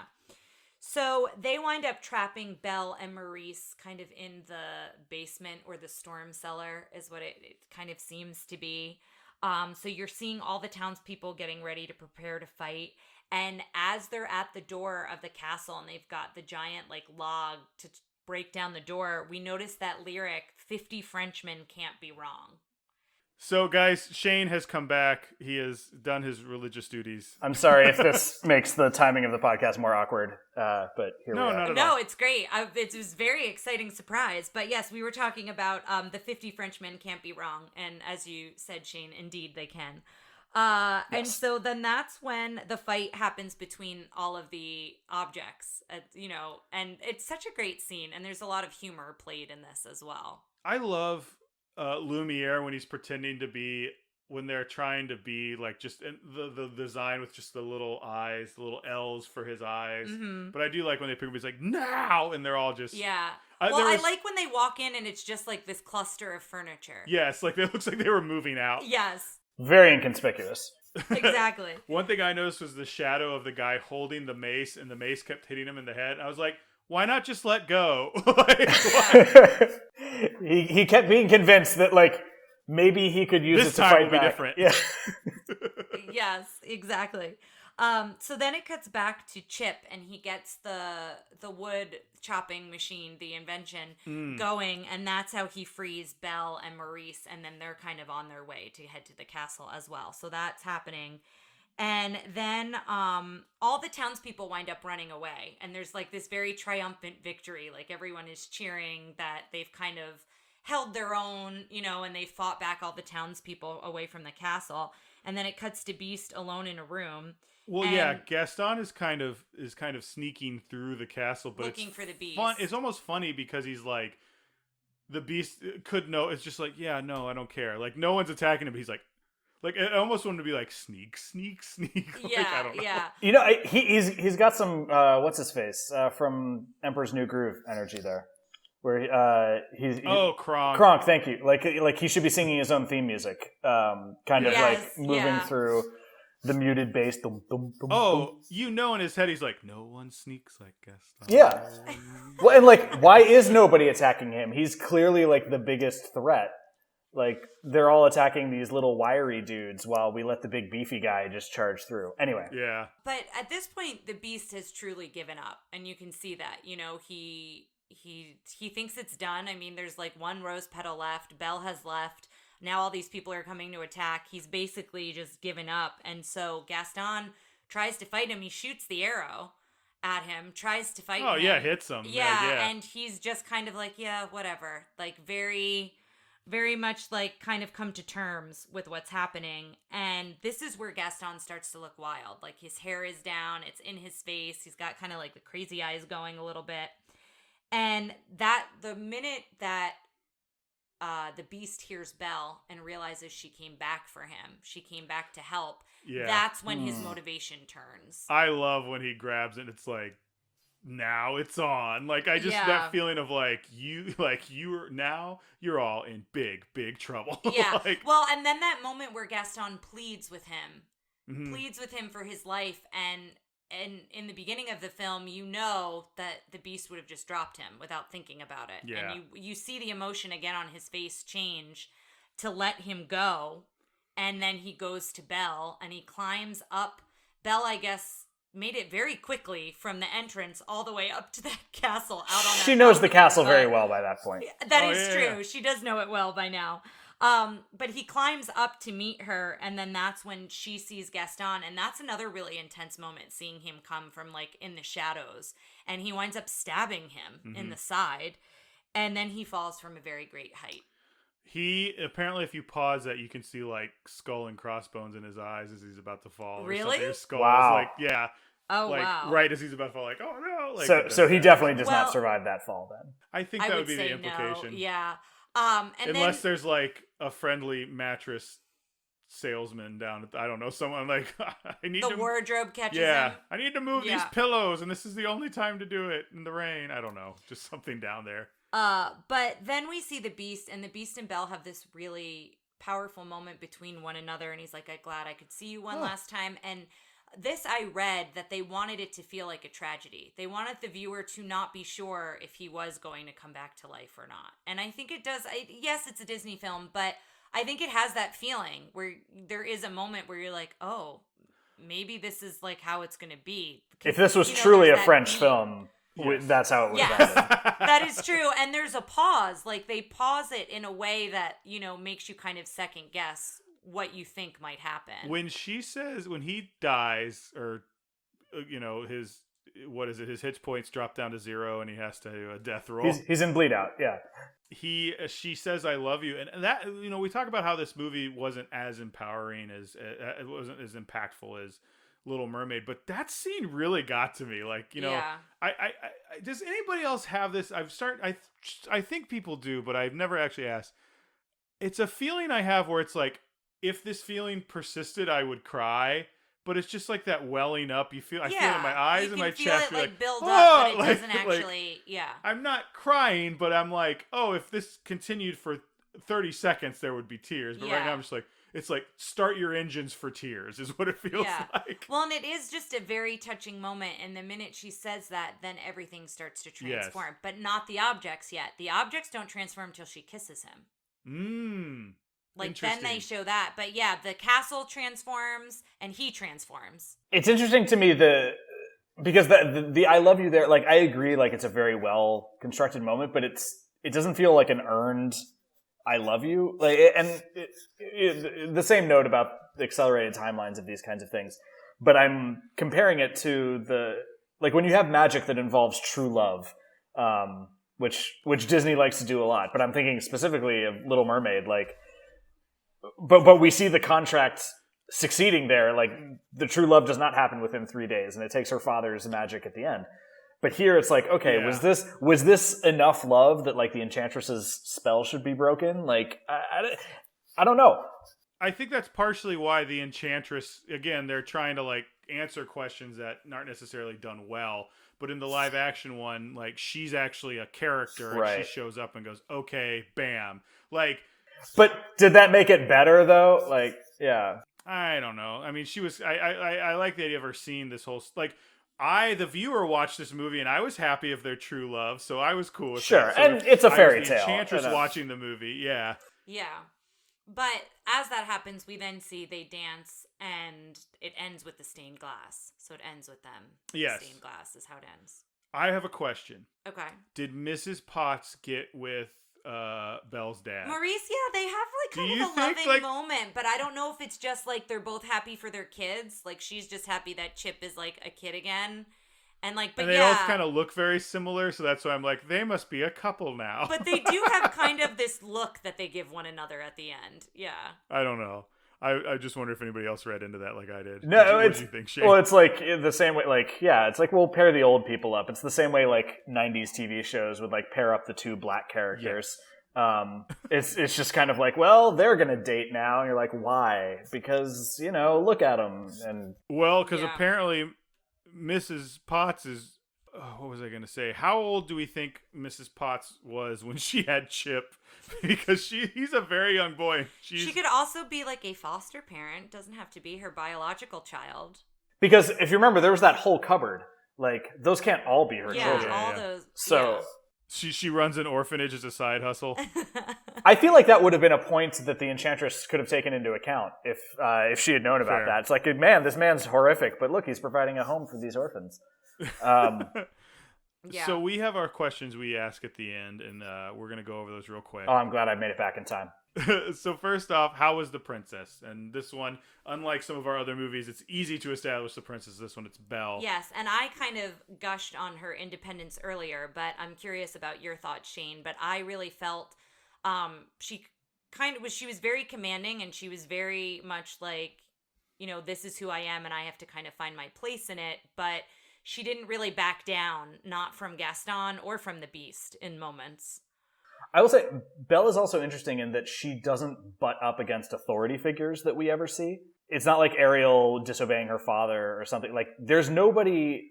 Like, the Beast tells her not to go to the... Like, that West Wing, like, that kind of thing. But we don't see, like... Her dad doesn't try to stop her from going. Yeah. Or, like, there's no, like, town mayor that says, like, oh, girls shouldn't read or something. So, we see that independence, but it's also never directly challenged. So I don't think that's a negative, because I think you're right in that she is very motivated and driven, but we never see her pushed back on in that regard either. We were talking a little bit about how I did like how she's not physically I want to say opposing. Is that the word I'm looking for? Like the Gaston and the Beast are her physical superiors, and that never deters her from speaking her mind and doing what she thinks she should do against either one of them. And I thought that was kind of cool. Yeah. I don't think I liked her as much as Ariel. Like, Ariel's quirky and fun. And I agree with you. And I like Belle's Ariel. not necessarily that, but I think Belle's very strong. I think she's princess. A solid princess. Mm-hmm. Yeah, she's not my favorite princess, but I think she's... Again, if we're going to who would you rather hang out with, where yeah, exactly. Then Ariel, again, wins that by a landslide. A sea slide. How is the prince? Yes. How is the prince? I feel like this is probably the strongest prince in a princess movie we've had in a while. I don't know about a romantic protagonist, but he shares the billing with her. Mm. The Beast, you know, as opposed to like other ones where it's like Snow White and there's also a prince or whatever. This was about the prince. In fact, it was his story in a lot of ways. Mm. I like him more as the Beast than, well, we don't really get to see him when he's transformed back into the prince. I guess one could say he's always the prince, even though he's a beast. But yeah, I like kind of seeing his trajectory, but I do think it's a little muddy. I think we've talked about that. Well, it's funny because I feel like they kind of do this in Shrek, and then the end is like him being like where Fiona, spoilers for Shrek, Fiona doesn't change back from an ogre. She stays that way, and it doesn't matter what they look like. Yeah. I just think that's an interesting thing to kind of course correct here. I don't think it was really the point of this, but I don't know. Well, see, that has me thinking about like my comment of like if the movie had ended without him transforming, that like a French movie would have done that. And now I'm wondering like, because obviously like it's a Disney movie, we know they're not going to do that, but just like bear with me for a second, like into that alternate universe where they did like this movie's legacy immediately becomes far more interesting, I think, and like maybe it does win Best Picture, like if Disney could show that ability Yeah. to surprise people that way, I feel like there's a whole other world out there where Beauty and the Beast had a sad ending, and maybe there's a whole different kind of trajectory for the entire Walt Disney Company as a result of that. The next question is, how were the sidekicks? I think this has very strong sidekicks, both on the villain side and I mean, LeFou's funny. Actually, in hindsight, I don't think he's the best one, but the good guy sidekicks, Lumiere, Mrs. Cogsworth. Potts. You have like a whole. Yeah, I really enjoy all of them. What was everyone's favorite musical number? Oh man, that's always so hard for me. I'm gonna put you. We all know I like Gaston, but like I said earlier, I'm gonna push for Kill the Beast to become my dark horse favorite out of nowhere on this one. I'm currently sending you a link to that karaoke performance of me singing Gaston, so I think I have to solidify that as my. Are you okay with us posting that around? No, absolutely not. This is just for us. I think I'm gonna have. Yeah, I'm going with Be Our Guest. I love that song. Yeah, it's very good. Joyful. Every fun. time we talk about Classic. going to any sort of Disney thing, you're I like, we have to go the get gray stuff. Yes. That and my brother also was in like middle school version, so it was an abbreviated version of Beauty and the Beast the musical, and he was Lumiere. So I don't know. It was so funny because it's these big, huge, like gloves that look like candles, and it's like this Bic lighter worth of flame, like one of the things you used to like light. Yeah, it's just like obviously she's. Then they would just come out like scene. You can't have a big fire on stage. That's that's exactly ridiculous. yeah. Now is our Does It Holds Up? Female character agency in this one? Pretty strong. I feel like, Yeah, I feel like that. And I feel like we've talked about it enough throughout. Drinking and smoking. I mean, they're all in a bar. I mean, they're in a tavern. Drunk, and even in Be Our Guest, there's there's steins of beer, but like nobody's like chug-a-lugging or anything. In the tavern they are, but not in the do you notice that the Steins had like a German accent in Be Our Guest? I never noticed it because like I never noticed that before. Really? They did? I completely missed that. Yeah, and the thing that they said like and something, but then in the subtitles it was und, and I was like, really? That's That was funny. No, we open with Gaston shooting a bird. Yeah, there's a lot of gun stuff. He stabs the beast, he shoots him with an arrow. There's some intense weaponry stuff. Ethnic representation. We've said it before. This is an all-white cast doing an all-white like whatever. Oh, for sure. There's not much there, but. And then we forgot to ask this when we recorded it earlier. This is all sorts of weird timeline, guys, but we gotta ask: does this go up on your shelf in a clamshell edition, or does it get locked away in the vault? And I think it's a clamshell movie. Yeah, it goes up on my shelf. This is a much easier question with some of these than it will be for Home on the Range. So you love using that example. What if I love it? What if we watch it? I'm like, I really like. I almost want to ask Blake to do it because it's kind of a Texas movie. But anyway, so I'm going to explain to Shane a little bit about our villains ranking, guys, and we'll be right back. All right, so guys, we're back. I have explained to Shane our infallible scientific villain ranking, and we are going to go through it now for those of you who've listened to this podcast before. Someone who has historically been my favorite villain. Although I will say after this, I still like him a lot, but like there's so many other good villains, someone may edge him out in my mind. But regardless of whether I like him or not, is he scientifically the best villain? We're about to find out. And we're about to find out. So let's start with everybody. Who wants to hit with frightening? So just to be clear, so our audience understands, who are we talking about when we say the villain of this movie? Gaston. Okay. Because I don't think that's, I think that's up for debate. For the purposes of this podcast, I'm willing to stipulate to it. But I think... Are you saying the Beast, do you think, would be the villain? I think you can make an argument. Comes around? I think you can make an argument that the Beast and Gaston are sort of equally villains in this. Or rather, that Gaston is more sympathetic than most villains, and the Beast is more non-sympathetic than most heroes. And so that's the weird both thing. of them kind of exist in that gray space. And that's how the animators saw it as well, like when we talked about it in the beginning. So that's it is interesting. I came around on this side a little bit more towards the Beast. I liked Gaston less. Like I was more like, "Ugh, this guy's slimy and I don't like him." Mm-hmm. But anyway, so let's start off with frightening. Do we? So are we going to rank both of them or just Gaston? No, just we Gaston. just do Gaston. Okay. But I wanted to lay that out there as a potential, confounding factor. Yeah, no, I kind of agree. I think Gaston maintains being the villain. Like, he starts off as a jerk, and he ends up being a full on villain. And the Beast starts off as a villain and ends up as a hero. And we talked about that with Amos Slade having that redemption at the end of his. Yeah. In Fox and the Hound, but his is so like His he does one redemption thing at isn't- the very end, and Yeah. it's like, okay. But the Beast, I think the whole thing is about his redemption. They said in the documentary that Howard Ashman pitched to everybody. He's like, I don't think this is Belle's story. This is the Beast's story, because Belle doesn't really change throughout this. Mm-hmm. Yeah, that's your classic like person who changes is at least the protagonist. Yeah, and that's why like a lot of times you'll hear writers or story people refer to antagonist instead of villain, because you end up with these situations like this where it's not clear cut who would be a villain per se, but obviously for the sake of like talking about ranking Disney villains, yeah. Yes, I think that's a very good point. I think the Beast, 100%, we can all agree, he starts off as the antagonist of this movie. Yes, that's a very good point. So here we go, Gaston. We're done talking about the Beast. We're talking about the no one gets ranked like Gaston, and he ranks what for frightening to you guys? I mean, I don't think he's terribly frightening per se. Like he is an imposing figure, but he is not terribly threatening. Like the thing that struck me this time is that it is actually very important to him that Belle consent to marry him. Like he's definitely creepy, and I will give him that. And like the whole like not taking no for an answer, but like he also doesn't try to force her into anything, and it's he needs her to want to accept him. He's not Bluto from Popeye. Right. So I think from that perspective, I would say he's a little less frightening. So this is what, scale 1 to 5? Yes. So from Belle's perspective, I would say frightening, he's like a 2. If I was like a deer or something, he would be like a 5.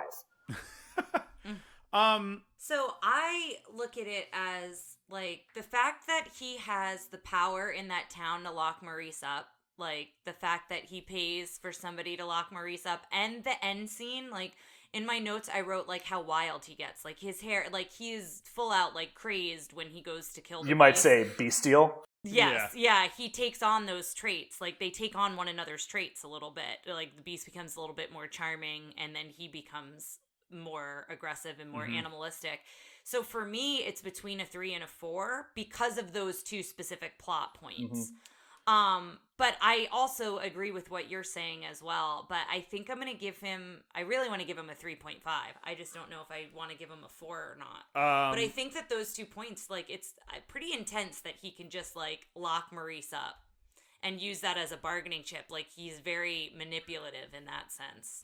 I am going to go with the 3 because I think he's a goof in the beginning of the movie, and he's kind of you don't necessarily think he's going to be competent. Yeah, and by the end, specifically to me, less of how he's fighting the Beast, because part of the reason he's so effective against the Beast at the end is because the Beast has given up. Yeah.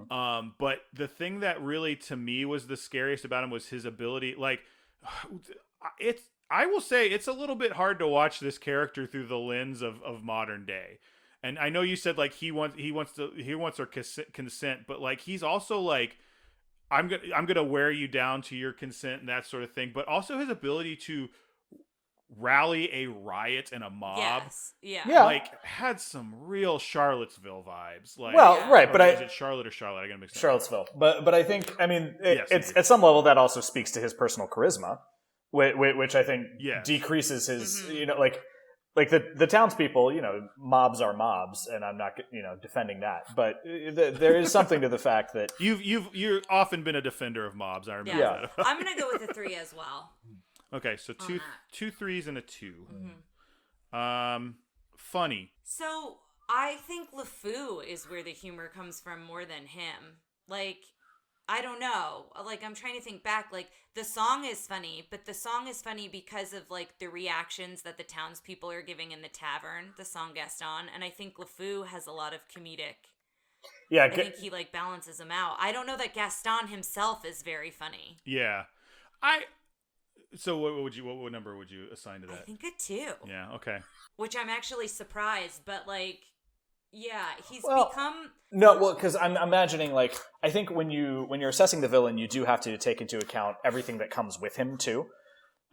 Just like later on when we talk about effectiveness, a lot of his effectiveness is his abilities to rally people around him, and that's outside of him. So I think including LeFou maybe as with like a multiplier, like a 0.75 multiple as part of his humor, because they play off each other, and like it's clearly in a way that they've developed a sense of humor between themselves. The little exchange of "I've been thinking a dangerous pastime, I know," like that. That shows some timing and a relationship that is itself funny. So I might be willing to bump him a little bit for that. He's Dean Martin and not Jerry Lewis, but Dean Martin's still funny. You need a straight man, yeah. Right? Yeah. And I think when LeFou sets him up and then he like bursts the thing with his neck and he eats all the eggs and like that sort of stuff. True, yeah. I think I'm gonna give him a 3. Okay. And it's funny because I've been thinking a lot about my actual numbers for this because I spent so many movies going Gaston's the best. And the more I thought about after Ursula, I was like, oh, Gaston's not that great. Well, and that's what I was gonna say. Like with me giving him a 2, I'm gonna stay with the 2. But okay. I came out of this. He was never in my top. But he was one that I remembered liking, and I came out of this like liking him less. I gotta say the same. Yeah. But what would you give a number for, Shane? I would say a 3, maybe leaning up, so like a 3.5 maybe. We call that a hard 3 because we don't do any of the points here. But yes, it all evens out in the end. So the next one is Fierce. And while I don't think he's got a lot of cape drama or what I would usually call drag queen energy, he's got a confidence in a room that is super high. Yeah, he's got a swagger that his confidence is very high. He actually might be the most confident Disney villain. Yes, that's very true. Yeah. That's kind of his thing. 4. Yeah. But he also like falls in the mud and stuff like that, and I think there's some stuff that Belle undercuts that doesn't necessarily happen to other people we've rated a 5. So to me, he's a 4. Okay. What do you guys think, numbers wise? I mean, if you're talking about Fierce in terms of commanding a room, I mean, that's literally what you're knocking him for on other things. So I feel like he maxes out that stat. So I'm willing to go a 5 there, but I'm also not as committed to keeping this scale consistent as you are. So I want you to go with whatever your heart tells you. I'm going 5. I'm going 5. Okay. What do you think? I'm going 4. Okay. The next one is effective, and this is one I've been thinking about a lot because as I started thinking about it, and the things we talked about, how Ursula got a 5 in effective because she got the Triton. She got all the things. She got everything she wanted. Yeah. Gaston gets nothing he wants. Gaston, he never marries Belle. He never gets like Belle to marry him. Object. He even when he has that thing where he's like, "This is how I'm going to get Belle to marry me. I'm going to take her father away." That doesn't end up happening. He ends up going to that. I would say he's only effective in inciting a riot towards the Beast, and then he's not effective at killing the Beast or any of that stuff. Well, and once the mob gets in there, they wind up all running away. So well, that's one of my rewatching it. That's my favorite part is when they all jump out and attack the mob. But yeah, I don't think he is very effective. He's not from that standpoint, from that lens. Yeah, and I think that's what makes him funny and interesting is the like him falling in the mud, him like I'm so beautiful. Why won't she marry me? He's so it's just kind of part of his character. He's dead set on like. There's no way she's going to turn me down. Yes. And then she turns him down, and he's like, well, now if I do this, she's going to say yeah. Like, he's, again, back to his confidence. He's very secure that eventually he's going to get her. And, like, I feel like the point of him as a character is his downfall. Like, that's his story, is the story of, like, that's the point of every Gaston's got everything. Yeah. I don't know. I just feel like if Gaston hadn't worried about Belle, he would have got out of this just fine. I don't know. I mean, again, I guess if Maleficent hadn't wanted to go to the birthday party, she'd be fine too. I mean, I guess like again, I'll say when we're looking at effectiveness, I think you need to look at the things around him too, and I think it's interesting because in his scheming, he's very effective at the intermediate steps. He's able to get the sort of things leading up to it, but you're right in that he doesn't get the actual things at the end. So that's a good point. So it's like, do we judge by completion percentage or do we judge by just overall movement? And that's well, what number would you give him out of 5? I will admit this is a category that's a little bit unclear to me in terms of how we want to judge it. So I think I'll give a 3 just as my like a middle grade. I think I don't think you're far off, even if you're having a little bit of trouble with it. But I think in general we've looked at it as you get partial credit for not completing it, but getting close, but you get full credit, because I think our only 5s have been Maleficent, because she was like, I'm going to put Sleeping Beauty to sleep. I'm going to capture Philip. She did this, and she was a soft 5. Yeah. And then Ursula was a hard 5 because her goal was, I'm going to be Queen of the Seas, or own the Trident and command the seas, even if she only did it for 2 minutes. She still was one of the only ones who would like, everything went out my way till the very end. I kind of want to give him a 2. What do you think, Tara? I'm in between a 2 and a 3. Okay. I'm going to give him a 2. Okay. Design. I want to give I it's a 4 and a 5 to me, because I think he's so iconic, and I like the idea of he just looks. You're right. Like when you said they wanted him to look like the hero. It's true. Yes. Like in any other movie, he should look like the hero. And I'm looking at a picture of him right now, and like really, other than the eyebrows, he could be a Disney hero. Like the eyebrows are kind of what tip it towards villain, because they're like a little too scheming. But otherwise, it's like he has like he's got a thicker neck than Prince Eric, but otherwise they could be brothers. Well, so this is, and we're recording this a little out of order, guys, for a couple reasons. But anyway, what I wanted to say was while we were watching it. So in the Little Mermaid episode, Tara said she was attracted to Eric. She had a little cartoon crush because he had blue eyes and black hair. And you don't see that. And you don't see that very often. And now you see it with Gaston, and immediately I was like, oh, Gaston has black hair and blue eyes. I don't think I ever put that together. But you're right. They do look like they could be cousins. Something we said about in an Ichabod Crane episode also. He's got strong Brom Bones energy. Like they're cut from the same cloth in a lot of ways. And I think Brom is even more meant to look like a hero for most of that. And then the eyebrows thing is interesting. I kind of want to do some Photoshop and change his eyebrows and see if I can make him look like a hero. Yeah. But I gotta say he's at least a 4 for me. He might be a 5 for me because I love him so much. I'm gonna put 5 for me. I'll toss a 5 there. Sure. Okay. I'm gonna do a 4. Okay. Now we talked. I think we brought this up a little bit earlier. Go away heat, which is traditionally, in my opinion, left for villains that I just don't like. There are things that villains do that make me go, oh, I really don't like that. Like Medusa putting Penny in a well. Or Ursula kicking the dog and stuff like that. Where well, I'm like, that was Vanessa. Oh, that was Vanessa, not Ursula. Sorry.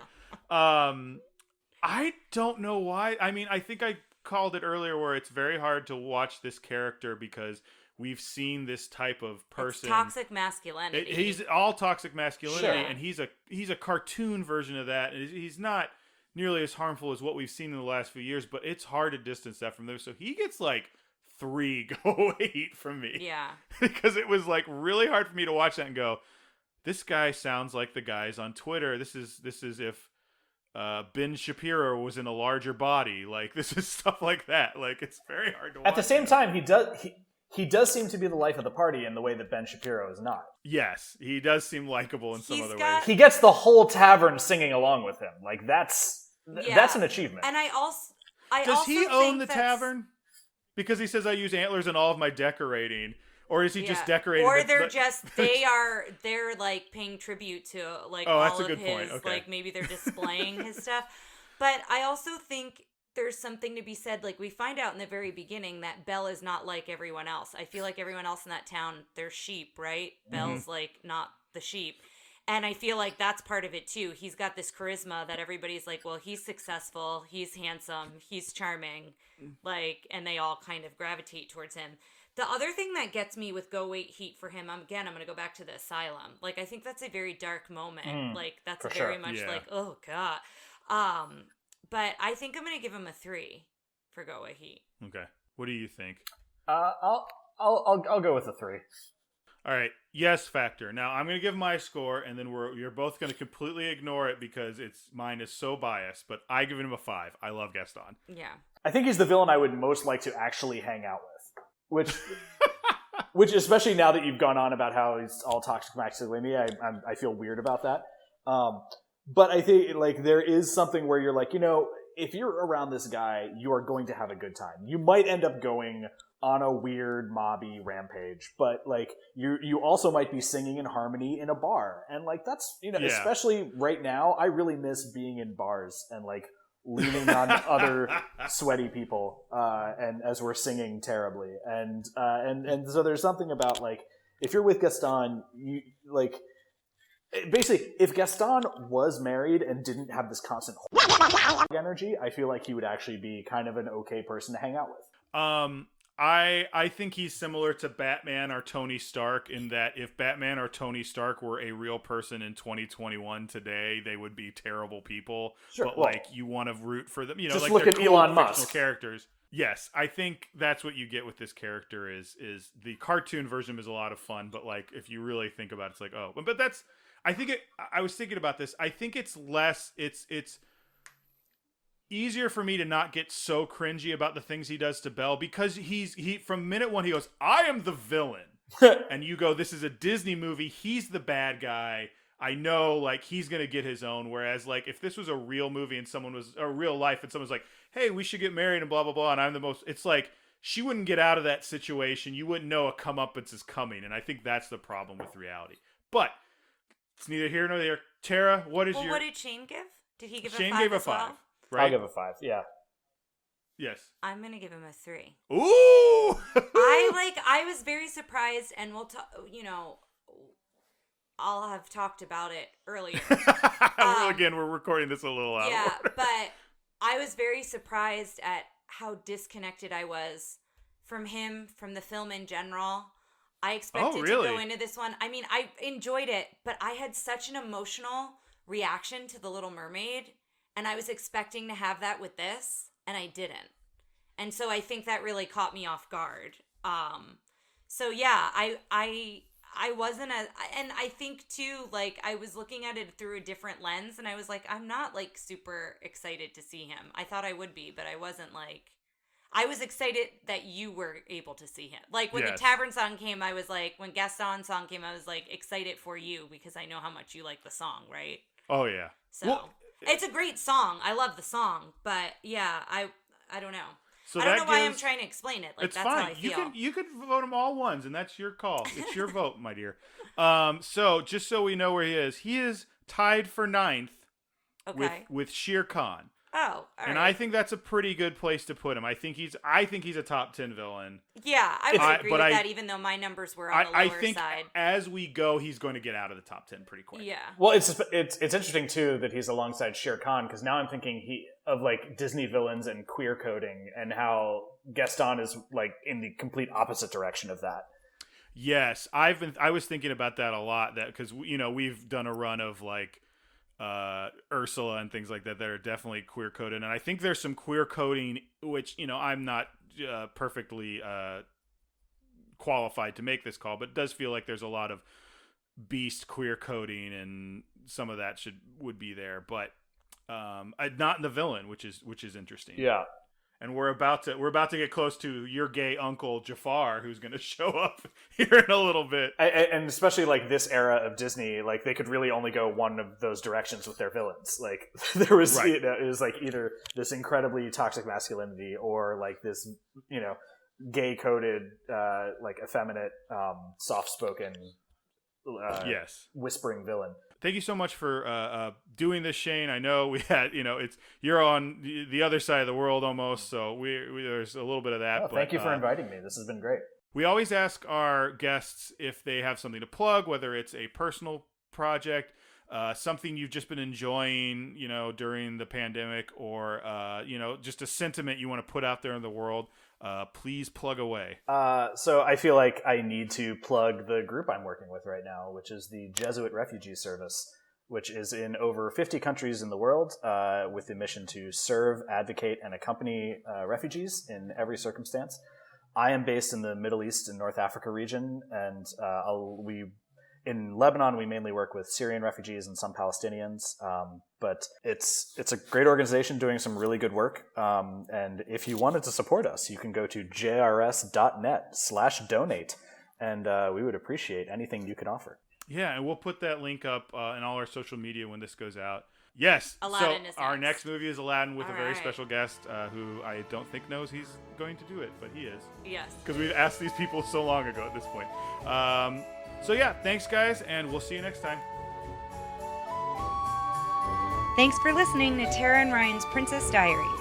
If you want to tell us your favorite Disney villain and why it's Gaston, send us an email at trprincessdiaries@gmail.com. Or you can send a tweet about how great Maleficent is to @TRPDiaries. Check out our Facebook group by searching for Tara and Ryan's Princess Diaries. Tara and Ryan's Princess Diaries are available on iTunes, Stitcher, Spotify, Overcast, and many more. Wherever you hear us, please be our knight in shining armor and give us a 5-star review. Thanks again, and until next time, remember to always live happily ever after.